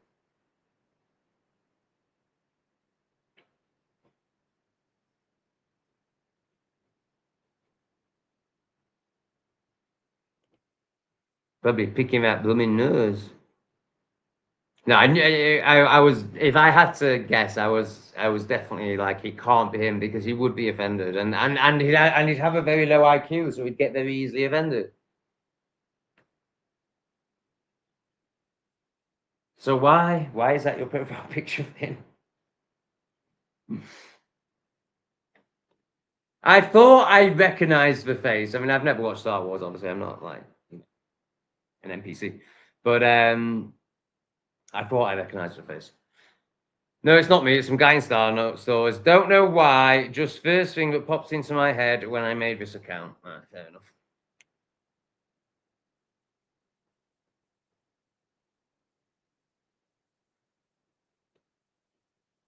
I lost 2 grand on my horses today. Rather give it to Tom for fuck's sake.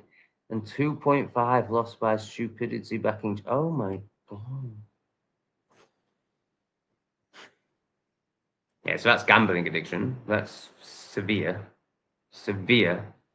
Um, External, you know, so you've exhausted your dopamine system so much that the only way you can get dopamine is like these massive hits, these massive risks, and these massive what do you call it? When you win, um, euphoria, like you know, it's massive. But then also, you know, like so you're literally the apps. So here's balance, here's euphoria, and here's wanting to end it.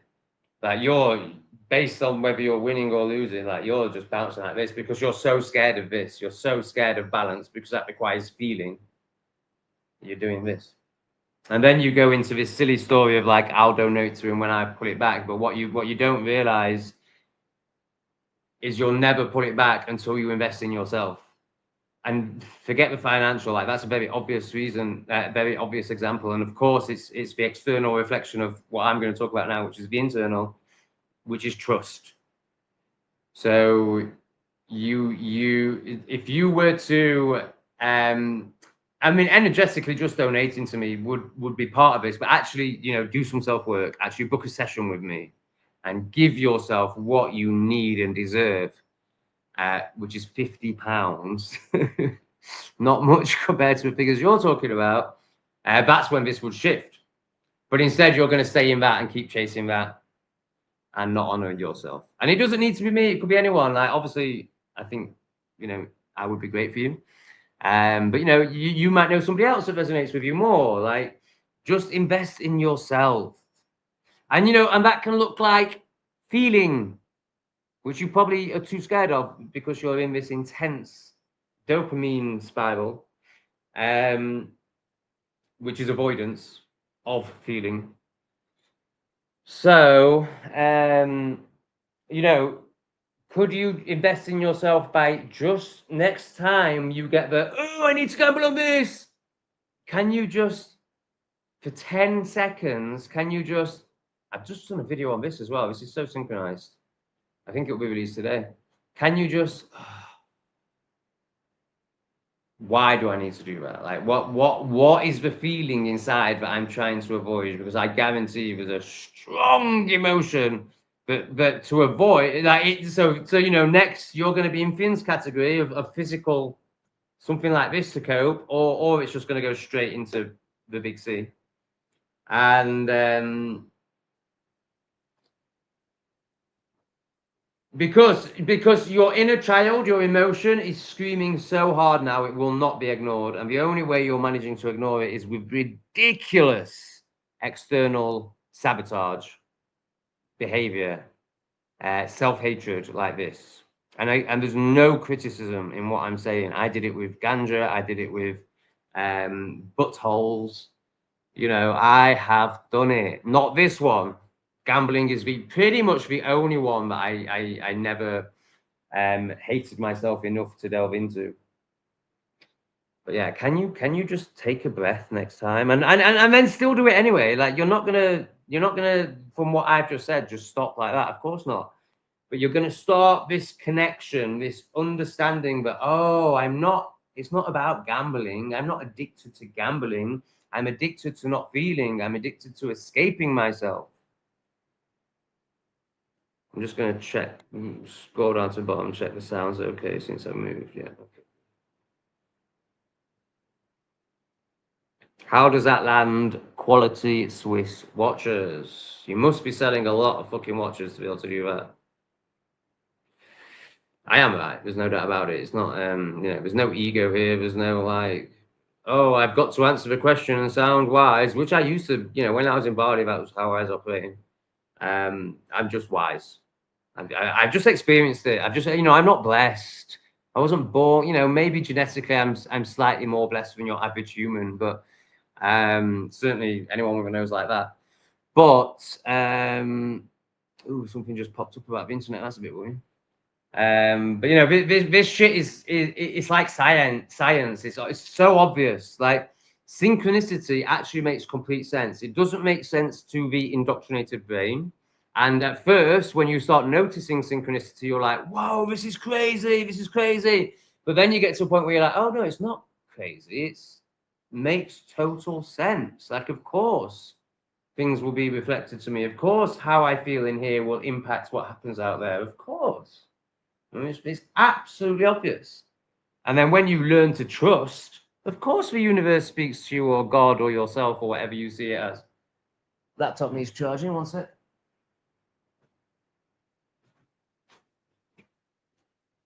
I'm not bullshitting.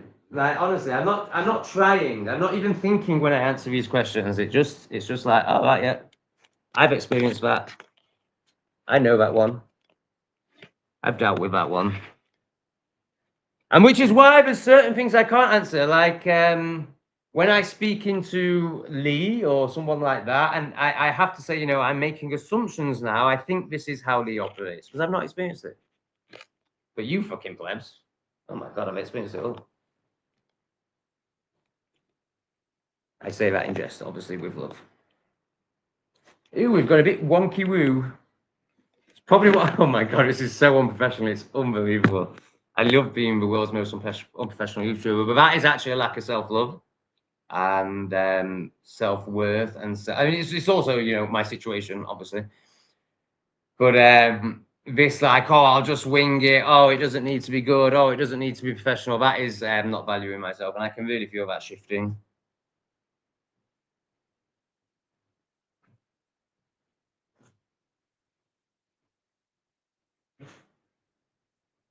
No, I mean, this is just ridiculous.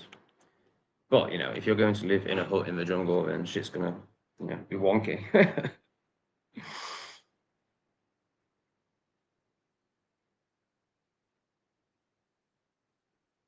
What's that last sentence?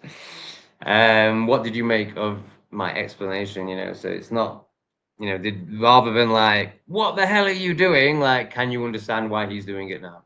And it's not a choice. It's not what they want to be doing at all.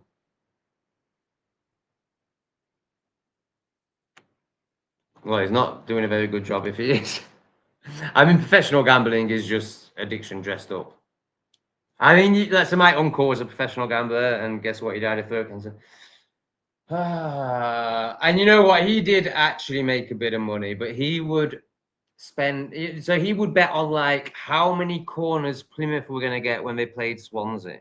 You know, he didn't bet on scores and stuff like that, but you know, normies bet on. Well, he was a normie, but I mean, like normal bettors bet on, or horses or anything like that, because that's just a mugs game. Obviously, that's designed to take your money. He would study the statistics. He would study Plymouth's statistics for the last 5 seasons on how many goals they scored from corners and stuff like that. So he did actually make money. And there was something else that he made money gambling on. Oh, golf. He was very good at gambling on golf. I don't understand golf. Golf just seems to be the most boring thing in the world to me. So I don't know quite why golf works for him, but there'll be something around, you know, the statistics behind. It was all maths, basically. He was a very intelligent man. He got put forward 2 years at school. The only other intelligent person in my family, but he just, you know, intelligence really can be a curse if you don't do the work, because the ego can use that intelligence too. Not that the ego is our enemy, but where we are at in this current world and how things are, it has kind of become the enemy. And so, you know, his ego did a great job at keeping him mongy. Ecclesall, nice man, very nice. Not quite as nice as Willow, but nice. Yeah, very nice. Ecclesall Terminus. That's where I used to buy my green herbs as a 16-year-old.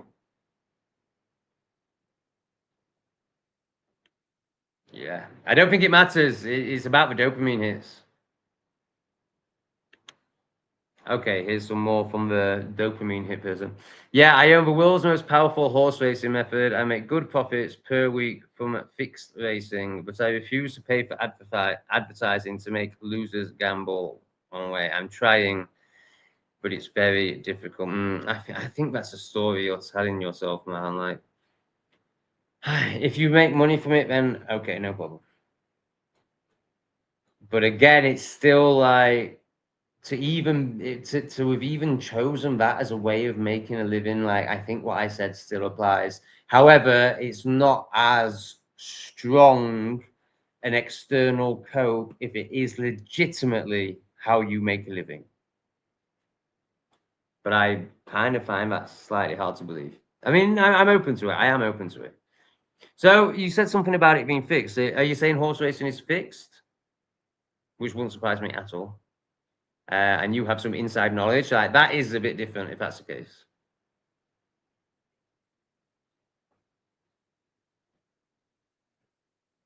Yeah, we all want to know. I bet it is. I bet it is. Football is, so why wouldn't that be? Basketball is, NFL is, all the big sports are.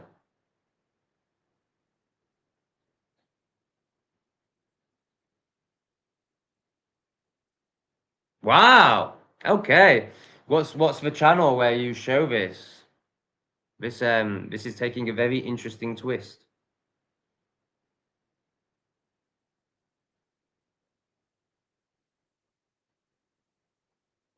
There's also this. But also, like, is, you know, I see this so much in the spiritual scene. Jeroen is a massive victim of this. So basically, like, people don't believe they can make money, so then they make money bad. When money's just energy, it's just currency, energy, emotion, like energy moving. So whilst there's like, don't be like, obviously there's depth and enlightenment to be gained from not valuing yourself based on material. Absolutely. There's also a self-love issue when you judge money and repel money and live a life of poverty. Unless you're genuinely like, I just love nature and I just love the land so much, and this makes me so content, and I garden every day and I feed my chickens and I need no more. Like, there is that as well. Like, you know, there's many elements to it, but in general, people that don't value money don't value themselves.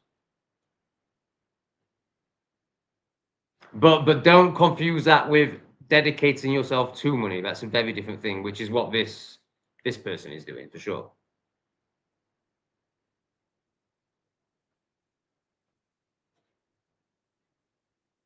I'm not well, I've got many shits about making money and making others break out of the system. I was, yeah. I mean, if it's, you know, the ego is very good at tricking you.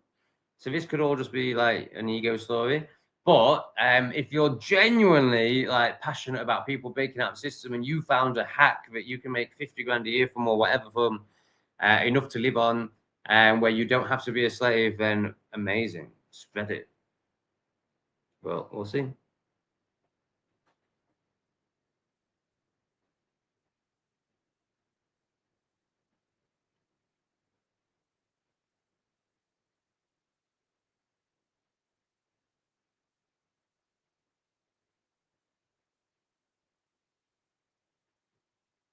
Yeah, mate, I really hope so. You know, you know, like I say, this has taken a twist, and I am open. I am open to the possibility that you are intelligent, potentially quite empowered, and have found a life hack that would, one, help others, and then if it helped others enough, would bring down a disgusting system, i.e., gambling and abusing horses. The point is, we don't care how much money you have or don't have. Your flex is wasted. Oh, sorry, that was Albus. I thought that was the same guy. So I think there's some, you know, it all depends on how legitimate this guy is and if what he's saying is true. I can feel disempowerment in your comments, Albus, and I can feel judgment on money. But I can also, you know, you could be very accurately assessing the situation. But I'm starting to think this guy could be interesting. So me trying to convince people that you can beat the bookies to this meaning you guys are far from away. So it all depends on whether you're telling the truth or not, and whether you are making money. If you are making money, then I agree with you. If you're, as in, it's not really about the money. It's about, you know, finding a crack in the system and beating enslavement, because that gives space for presence, which leads to enlightenment, and healing, which leads to enlightenment. And that's not me saying I'm enlightened. I'm just on that journey. But I kind of am as well. So yeah, if it's real, mate, it's fantastic. But is it real?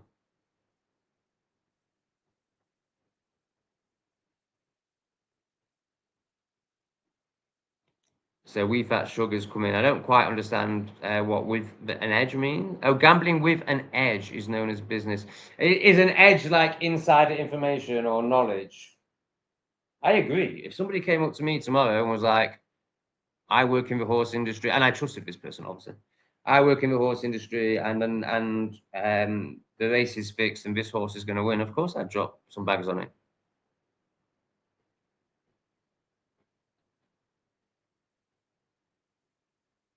And I'm totally with you. I totally agree with you. If it's true.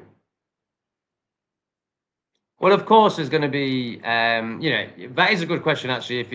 If he is saying it's fixed and he knows, but maybe it's based on stats, studying those stats and insider tips. So of course he's going to win and lose some, but it's about overall. You know, if he loses 5 grand today but makes 20 grand tomorrow, doesn't really matter, does it?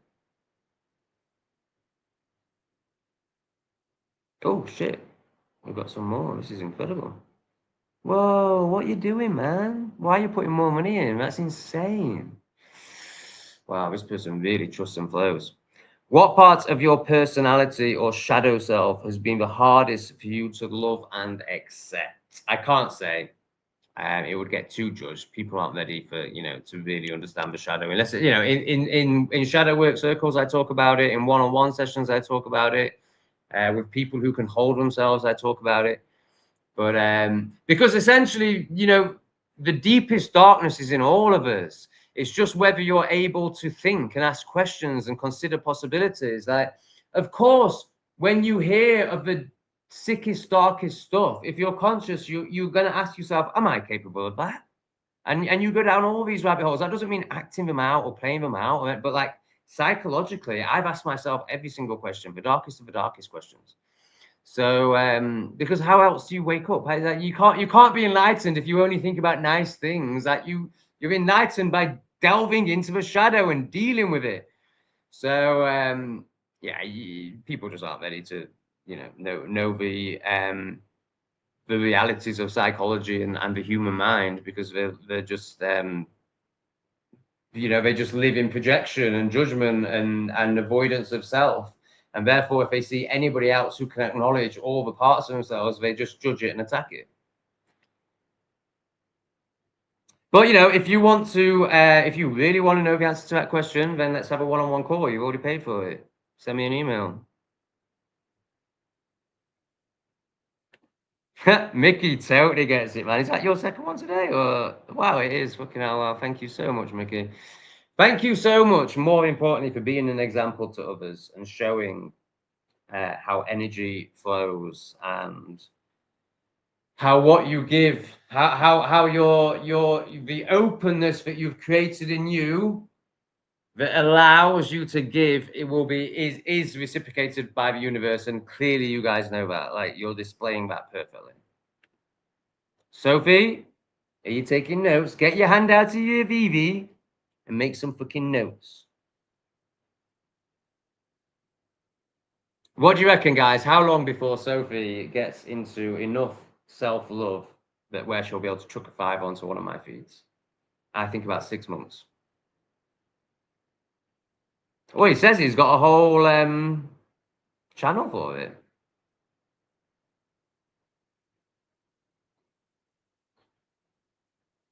Yes, I did, and I'll never do that again. It's a journey.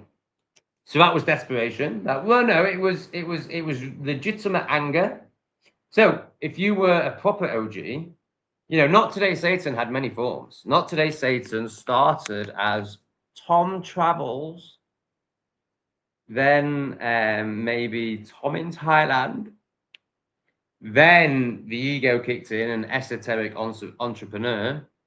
And that was when I, lost all my money as an esoteric entrepreneur. And then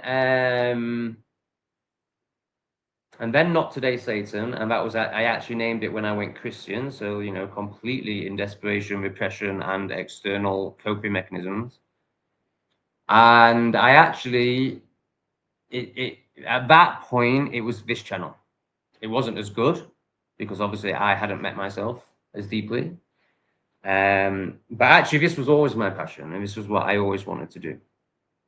And then, and I was still saying things like, I was still scared of being called racist. I wasn't very awake. Being a YouTuber really woke me up because, it's constant reflections, and, you're really having to observe yourself. Like, if you're going to put yourself out to the world, of course you have to observe yourself. And then I did a video, I can't quite remember, but basically, when you're a desperate YouTuber and you're not working from purpose, as I am now, you basically just get swayed by your audience. Like, whatever gets the views, you do. This is how 99% of YouTubers find what their channel is about. Luckily, I've, come back to what I actually want to do and my purpose. Not luckily at all. There's no luck doesn't exist. It doesn't exist. It's out of synchronicity. Like, this was always inevitable, but I had to go on the Not Today Satan journey to get here. So then I did a video. I think, I started to realize what was happening to my country, and it felt aligned to speak about it. Absolutely, it did. I wanted to speak about it for sure. And that got a bit of traction. I went from, say, 200 views to 300 or 400 views. So I was like, okay, right. So the ego obviously latched onto that and was like, this is what we're doing.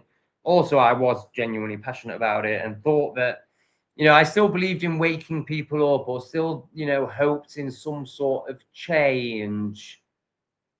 I could even, I mean, I knew politics was bollocks, but I could even allow myself to maybe get excited by someone like Rupert Lowe, until he just said what he said a few days ago, where he's basically just said diversity is our strength. Apparently, that's what Simon Tomlin says, which will be true because Simon Tomlin doesn't bullshit.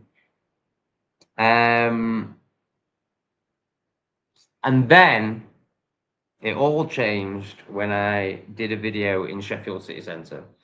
And I basically did what I'd been doing in the woods. I didn't really, obviously, like, I would be like, oh, she's fat. Oh, there's one. But essentially, I just did the same video, but with a different background.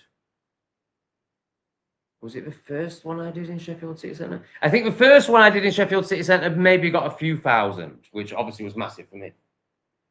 And then either the second or third video I did in Sheffield City Centre got a few thousand. And then on day 3, this was just before Christmas. On day 3, it's very rare for this to happen. YouTube basically, by day 3 your videos are finished. But sometimes it will see something after, and I think this is more for smaller channels because it basically just assumes all your content is crap until it sees something in the stats and it's like, okay, let's push this one. Well, it obviously saw something, it must have had slightly longer watch time or more likes or something. And it was like, we're going to push the shit out of this. And by day 7 or 8 or maybe 10, it had 120 something thousand views. And my channel, I think at the time, was on about, I can't remember. It was either 3, 5, or 7,000. I think it was either 3 or 5,000 subs. And it jumped to 10, maybe even 12. So then I was like, oh, okay, so this is what we're doing.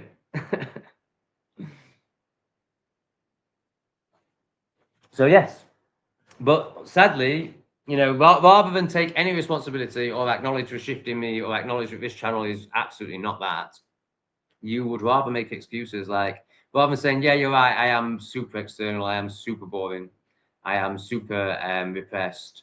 You're going to be like, well, you need to speak about it. Defense, ego, block. External. Can you honest? I mean, surely you are getting to the point where you can, well, you won't be able to laugh at yourself, but you've stopped claiming you're enlightened. Thank God. Like, you're not enlightened, right? Like, you're right at the bottom of the scale of consciousness. I mean, okay, there's leftists here. They're in like negative. You're like on 0. You're starting to acknowledge that, right? You're completely external. And not even good in the external. Like victim, fear, drama.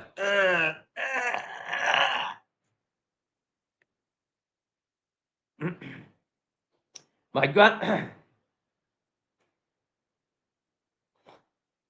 granddad shut down a bookie, the one who it's in his blood. The one who created the scrapyard. Very smart man. I don't know what a scrapyard is.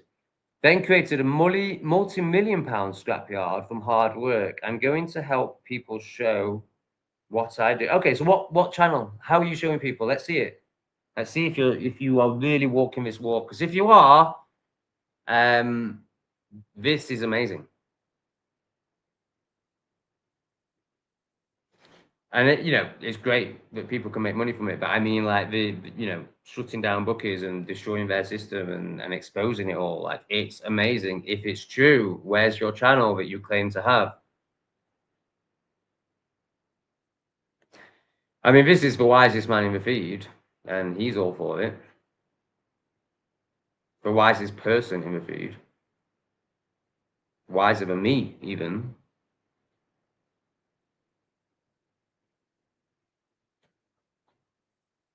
Right, we might need to have a poo and coffee break.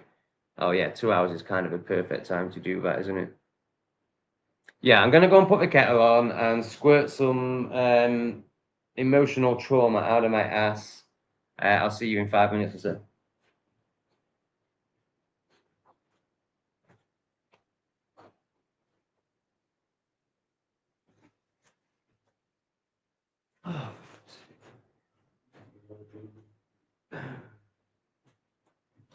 Oh, Debbie, you set your boundaries so profoundly, and you're starting to love yourself. Oh, Debbie, what an inspirational woman.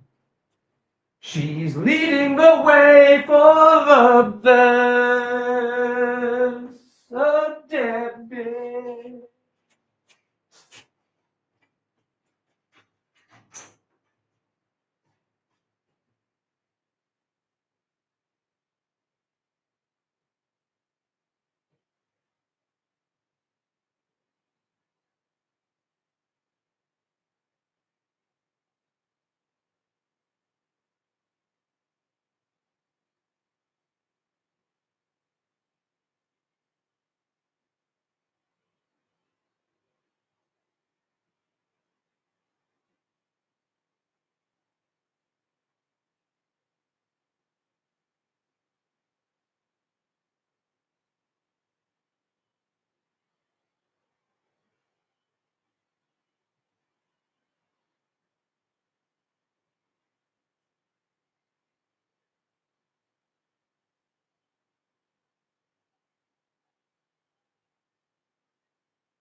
Right, it's Askwording time. I'll be back in 2 minutes.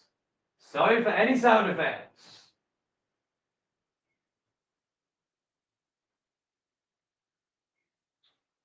Woohoo! Oh.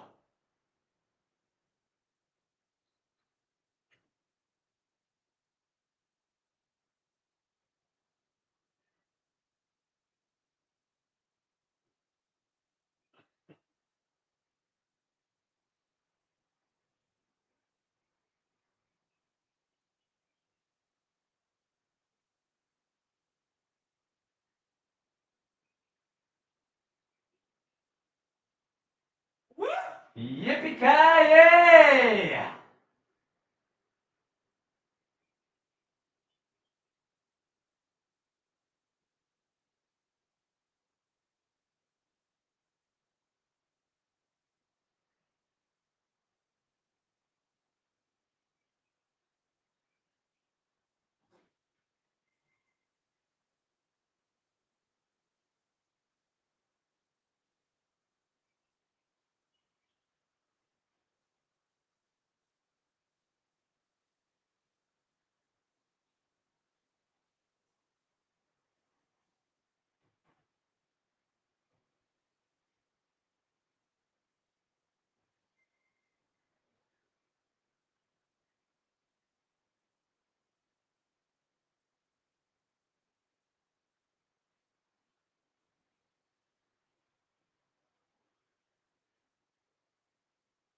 Ooh.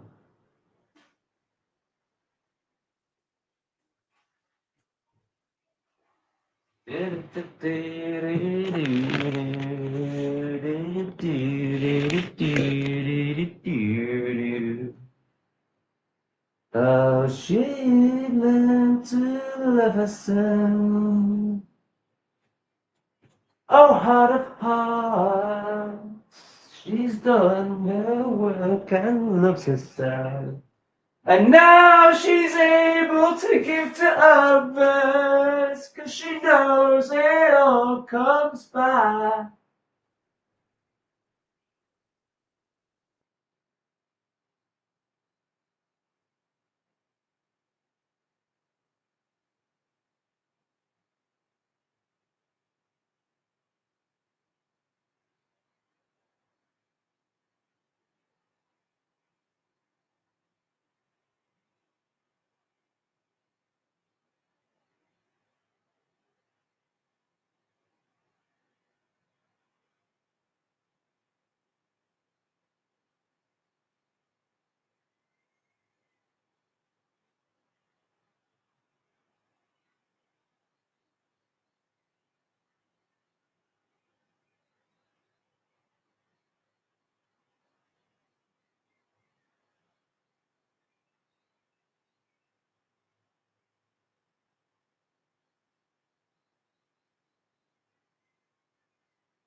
Alright, we're going.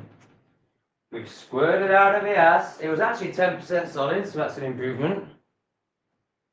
We've got more local lamb nam coffee. How many have we lost? Oh my god, we've only lost 2. There were only 2 that are so desperate for dopamine hits, they had to go and find an external stimulation. That's really impressive. So, I'm definitely in the shadows of YouTube. We're getting half the numbers. I'm getting a quarter of the numbers on my videos. This is all since I changed my name and put the R word in. My impressions, the amount of people who see my videos have gone down by 75%. Oh shit. It's okay, it's fine. Oh guys, look at this. Let's get some beauty on this street. La, la, la, la, la. Da, na, na, na, na. So shout out to Leslie Hackett, who taught me to love myself enough to just spend money on flowers. You know, I'm not even here very long. Like, these are going to live way longer than I'm here. But I don't care. I want them. They make me happy and feel so gay. Not really. I mean, gay as in happy. They don't make me want to jump on Finn's massive schlong. Even though he's not really that person.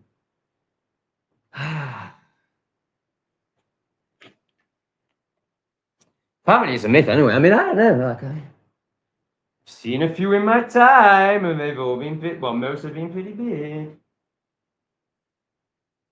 But then when somebody pointed out that it's a myth, that they have massive ones, I thought about it, and I was like, yeah, I mean, then no, I think they are slightly bigger.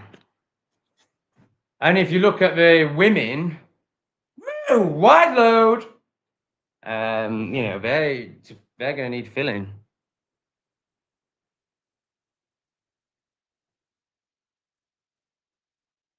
Yeah, so this guy isn't talking about the desperate losers that you saw in the bookies. If what he's saying is true, yeah, it's worlds apart from that. But also, you know, what you said about those people is absolutely true.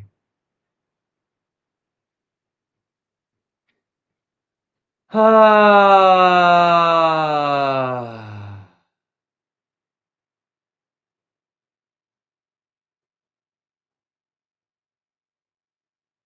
I'll try and get a bit more to the bottom of the chat, but you know, it's hard because then I miss it all, and then everything's out of context. So I think this is the only way to do it.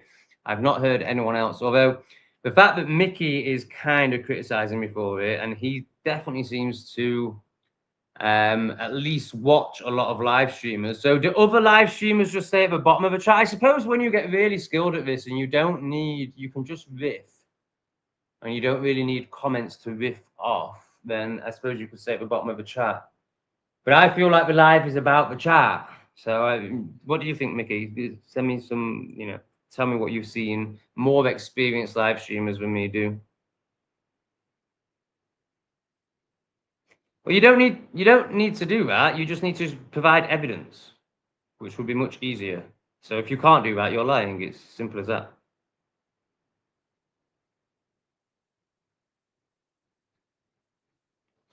Look at racing any day and how many jockeys won 2 or more races. Check it today or any day, and I'll explain why it happens. Okay, well, we'll just accept that that happens. Explain it now.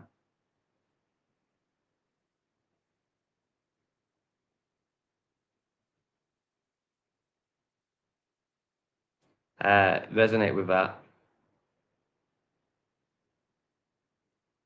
My new strategy for life, now that I don't smoke and the evening, like I don't like darkness. I'm not scared of it, but like I just love the light. I love life. I love being outside.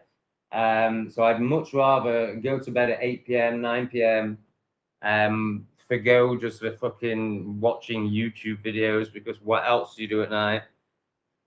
And dance in the forest from 5 in the morning. So if I go to bed early, it means I wake up at about 3 a.m., 4 a.m. my time, which is then perfect to do a live stream. So it fits into that as well.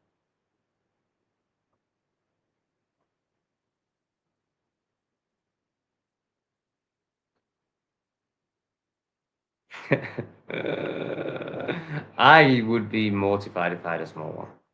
Or I would have been in the past. I don't know. It wouldn't bother me now because I don't use it, other than for my hand every now and again.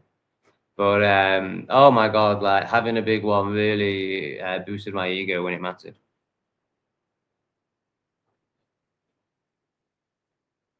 What? So I've just done a video which I think will be released today. Yeah, I'll release it next. Where there's somebody using my face on their profile. I don't think it was Quality Switch Watchers. I can't remember what the name was. It's just an irrelevant fucking pleb.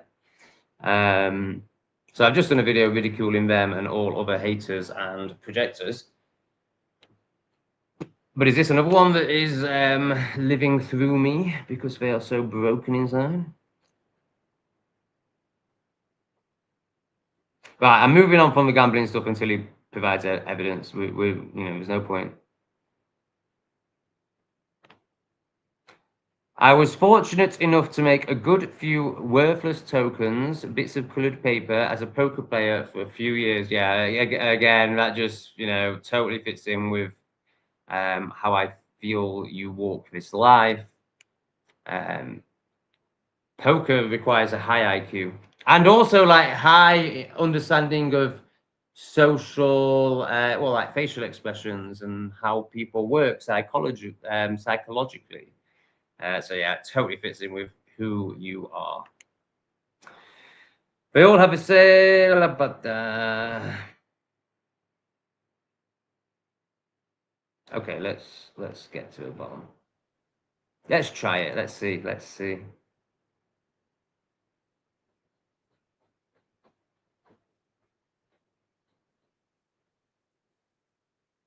Yeah, absolutely. Yeah, I'm not really interested in politics anymore, but I probably haven't listened to anything political. I tried to watch a British Lounger video about 2 weeks ago, and I switched off after 5 minutes. And that's not a criticism of him. He's the best at what he does, but I just don't operate in those energies anymore. And essentially, you know, it's ridiculous because he believes in democracy, but he is incredible at what he does.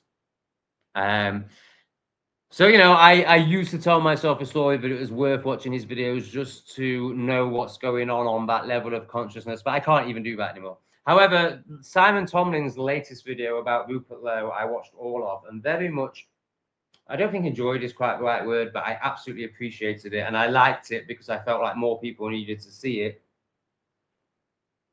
So out of anyone who speaks about politics, this is the man to listen to. I started following your NCS channel when you were back in England. I kind of saw you were on the same journey of discovery as I had been. You even use the same terminology as I do at times. Yeah, of course. Like, when you're as awakened as this man is, you see when others are awakening and you honor it. Like, totally the opposite of Awaken Brave, totally the opposite of Jim Dandy. Like, people who have learned a lot of knowledge and spiritual lingo and think that they are spiritual and enlightened and awake and all this, but they're still completely of the ego. And when they see another being on the journey they think they're on, they attack them. Ego, demonic. This guy is the perfect example of an actually enlightened person. Because all you will ever give as an enlightened person is love. Like, yes, I'm humorous and I criticize them. Like, so what I'm doing with Rachel is I'm trying to wake her up. It's not actually hatred. You know, there's no hate. It's total love. Now, there might be a time where I become softer with myself, love myself more. And the way I try and do that becomes softer and more loving. I know that will be the case because I've seen it in myself and how I speak. You know, I used to be very, like, really brutal. I think I finished. How to win on horses. Have a game of joust, and if you stay on the horse, you're the winner. God, yeah, that's proper old school, isn't it? Like, quite like to do that, actually. Last season, it was easy to make money from the European leads. I was bet on every Scottish team to be losing at half time. Easy money. Oh, in the European leagues, every Scottish team to be losing at half time. Yeah, it's pretty fucking obvious, isn't it? It's pretty fucking obvious. Wee Fat Sugar, I want to be your friend. You didn't think no one ever thought they'd hear me say that, did we? If you are open to being friends over WhatsApp, then please send me your WhatsApp via Patreon or email.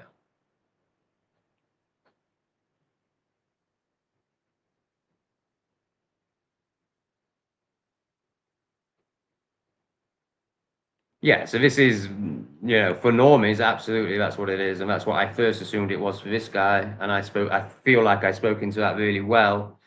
But you know, we're waiting for the evidence. I'm not speaking about it anymore, so we'll get the evidence. And if you don't want to put it in the chat, Swiss Watch person, then email me. And if you want me to, you know, if for some reason it can't be shared with the masses, I will respect whatever you tell me to do with the information you give me. I won't just share it if you don't want me to share it. But I'm very interested to see if this is true or not. People get that dopamine rush, as Tom says, and they think they can beat the system, but don't think with logic. Well, again, I think you're speaking from your experience. Maybe there are some people who can beat the system. You know, I think this is fairly obvious. Not that one. There's betting on Scottish teams in European football to be losing at half time. Like, that's pretty obvious for, as a law of averages, that's, you know, that's intelligence. And so I think you're speaking from a judgment, and you've never experienced understanding the statistics to a level that these guys do, who you know, well, let's just talk about Wee Fat Shug because we don't know if this one's legit or not. But Wee Fat Shug can do. So there's no what was it? It's not what you said, basically. For someone like Wee Fat Shug, but for the masses, absolutely it is.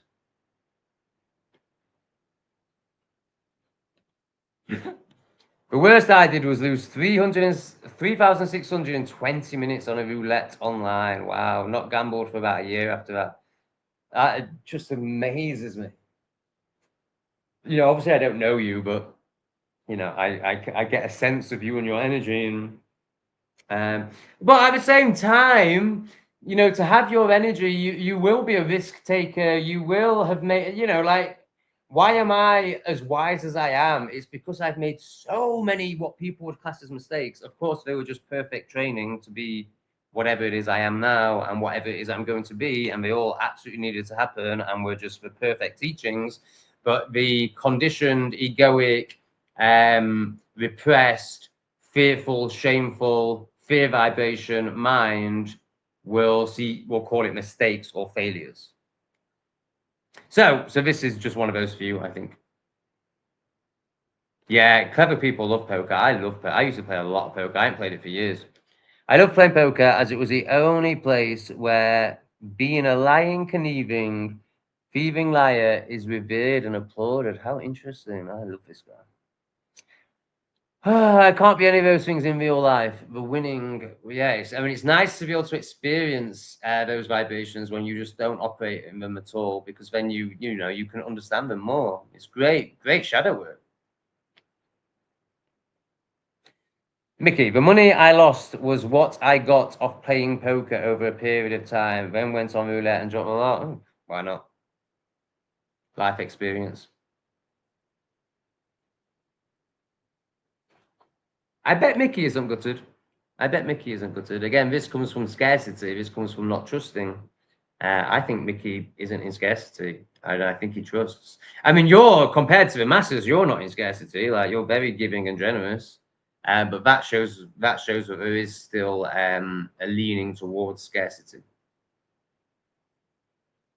And not trusting, you know, so scarcity and not trust and trust are on the same spectrum. At this side is trust, and at this side is scarcity and fear, which is programmed into us through the scarcity, you know, but like believing, you know, they tell us that oil doesn't just regenerate, which of course it doesn't. YouTube, this is just, you know, I'm just being crazy. You know, they tell us that everything's finite when actually this universe just provides. So it's conditioned into us. I think Mickey's past it, but I'm not, you know, certain. But I think he is. It's okay, but it did not make me feel sick, and as I said, that's what worried me. I wouldn't be worried about that. I would have thought that would have been a sign. Yeah, okay, worried you in terms of like, okay, I need to stop this. Yeah, absolutely. I need to not do that again. I need to learn from this. Absolutely. But I don't think you, you know, I think you know that you can just fucking manifest that money again if you want to. Tell us, I could be wrong. In 2008, I was playing on the 10K main event. Wow, day 3. We were near the money bubble. I had Michael Greco 2 seats to my left, so that's going to be a famous poker player. I knocked him out just before the payouts. Wow, impressive, man. So my uncle was big into poker and met some. I think only through playing in Las Vegas. I don't think he ever actually got up there.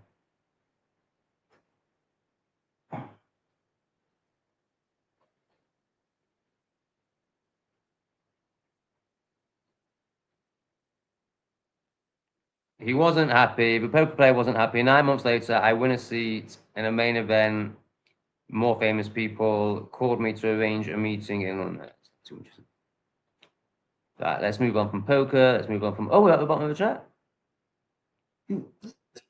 Yeah, we're at the bottom of the chat.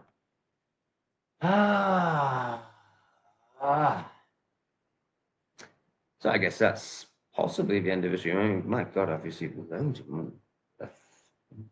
You know, I'm more than happy to do another hour, but I'm not skilled enough to do it without a chat. You know, and don't forget, I also post. You know, I recorded 3 videos yesterday, so I can't just riff because all my present thoughts and life experiences have gone into those 3 videos. And I recorded an English refugee video, so 4 videos.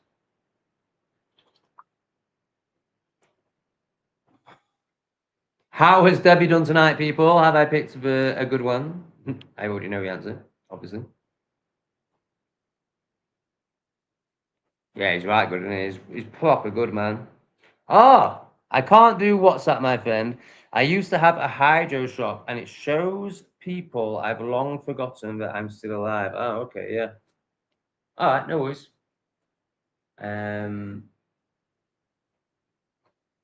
on Signal.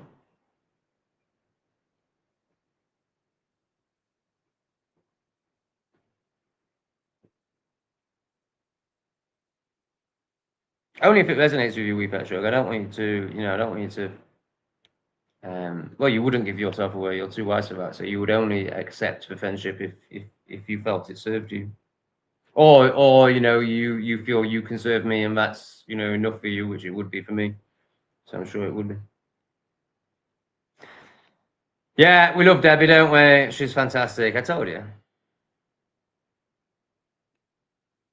Yeah. You're right on that shift, as I said, between coincidence and synchronicity, which is the same as scarcity, and it's just different words for scarcity and trust. Well deserved. Thank you, Debbie. Thank you for doing such a fantastic job. I mean, I don't know how much you've had to do. Let us know. Has there been many demons trying to slide in? Right now, no. In all of Southeast Asia, it's incredibly illegal. I reckon there was one country I could do it in for a short time. I mean, obviously, AI is very cautious. Like, obviously, if I actually, and it did say there's, I forget what it's called, but it's something like, it's very similar to the name of this place, actually. But there's a name for the local. So they have chiefs of villages here. And he basically said if you get permission from him, then it's okay, but strictly it's illegal. Also, am I really ready to live in a tent, man? Like, why? This is basically living in a tent, but it's just, it's got a shitter, which I really need. It's got a bed. Like, why? I get it if you're in England and you either have the option of £2,000 a month rent and horrendous neighbors, then a tent really makes sense. But when you're in Vietnam and you can pay £12 per night or like £150 per month to get a little hut, a bed, and a shitter in the same place that you would be if you were camping, and it's legal, it doesn't really make much sense to get a tent, I don't think.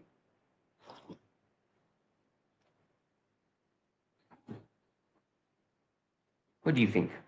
Books of disquiet? All right. Oh yeah. So what time is it for you guys? Oh God, it's 12:30 at night. Yeah, we'll end it soon. I don't think so. I don't really know what Discord is. Why would I do that? What would the benefit of that be? I don't know what it is. Like I say, I don't know what it is. So, but my feeling is that it's just going to create admin, a responsibility to respond to people who don't deserve my time, who aren't leaning in. Like, I offer my time one-on-one for 50 quid. Like, if that doesn't resonate with you, then you don't deserve my time. So why would I give anyone my time on Discord? Or unless they pay for it, then maybe it's worthwhile. I don't know. I don't know if Discord is something I don't know anything about it. I've used it once to access someone's I don't even know what you call it, live stream group chat type thing, and it just seems so complicated. And I hate technology. So unless you're going to tell me that lots of people would join it and pay me money, I'm not interested. I just want to delve in with people one-on-one or in a group shadow work setting, which is also essentially one-on-one. Like the work is done one-on-one, but it's witnessed and held by many, and they all learn from each other's processes. And it does bring a camaraderie. So, like, out of the men's group, I have 2 lifelong friends, 3, potentially 3. Yeah, I have 3 lifelong friends, and within that group, I think some of them would say they have like 5 or 6 lifelong friends. So there is the community aspect to it, absolutely, but the work is all done one-on-one within the group.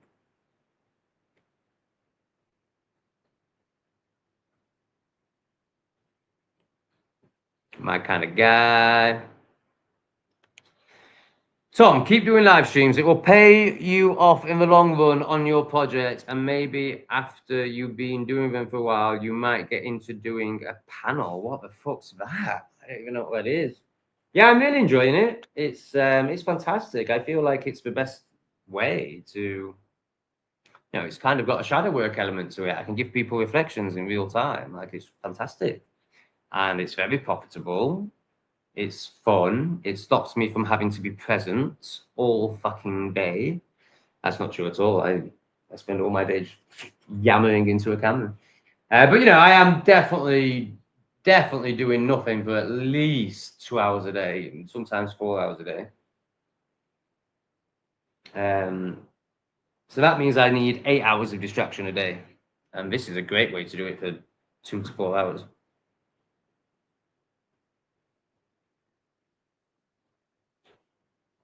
Well, I kind of did it today. Not quite a monastery. I mean, I have visited one before, but I totally fucked it up. I went. It was just before I went to jail in Thailand, and I kind of knew what was happening, and they'd taken my passport, so there was nothing I could do. And I went to a monastery for 5 days, but I smoked and went out for 2 hours of massages a day and did no meditation whatsoever. But today I went to the Buddha statue and I, speak into what I learned and experienced.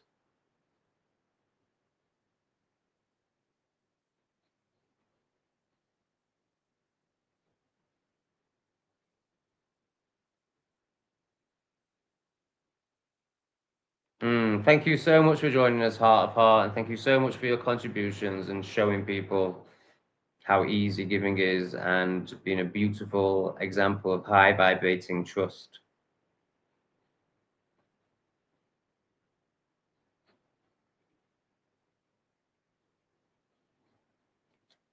Yeah, I mean, it's working the muscle like anything, like literally, obviously, the gym is the easiest example. The more you do this, the bigger the muscle gets.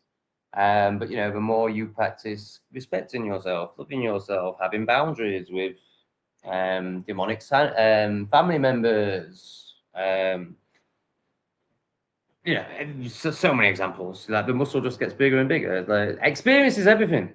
Experience is everything, which is why, like, these fake spiritualists who I've mentioned before, focus on reading and focus on knowledge because they don't have the experience of surrender. Now, the asleep pussy does have a lot of life experience and is very wise compared to your average person, but he hasn't surrendered. That's the difference. Have you seen any developments? And I know you watch him, or you did, and you tried to make me feel ashamed that you were watching him over me like that. Fuck me. Can you imagine? Can you imagine being the sort of person that would? So for you, if one of your friends spends more time with another friend, you're going to feel jealous. And so obviously that's your perception of life. So you thought that I would be jealous that you were watching him over me. Like, okay, fine. I had something else just to finish off on that man. Oh yeah, have you seen any development in him whilst watching him for 6 months? And then compare that to what you've seen in me. That's surrender. That's the difference.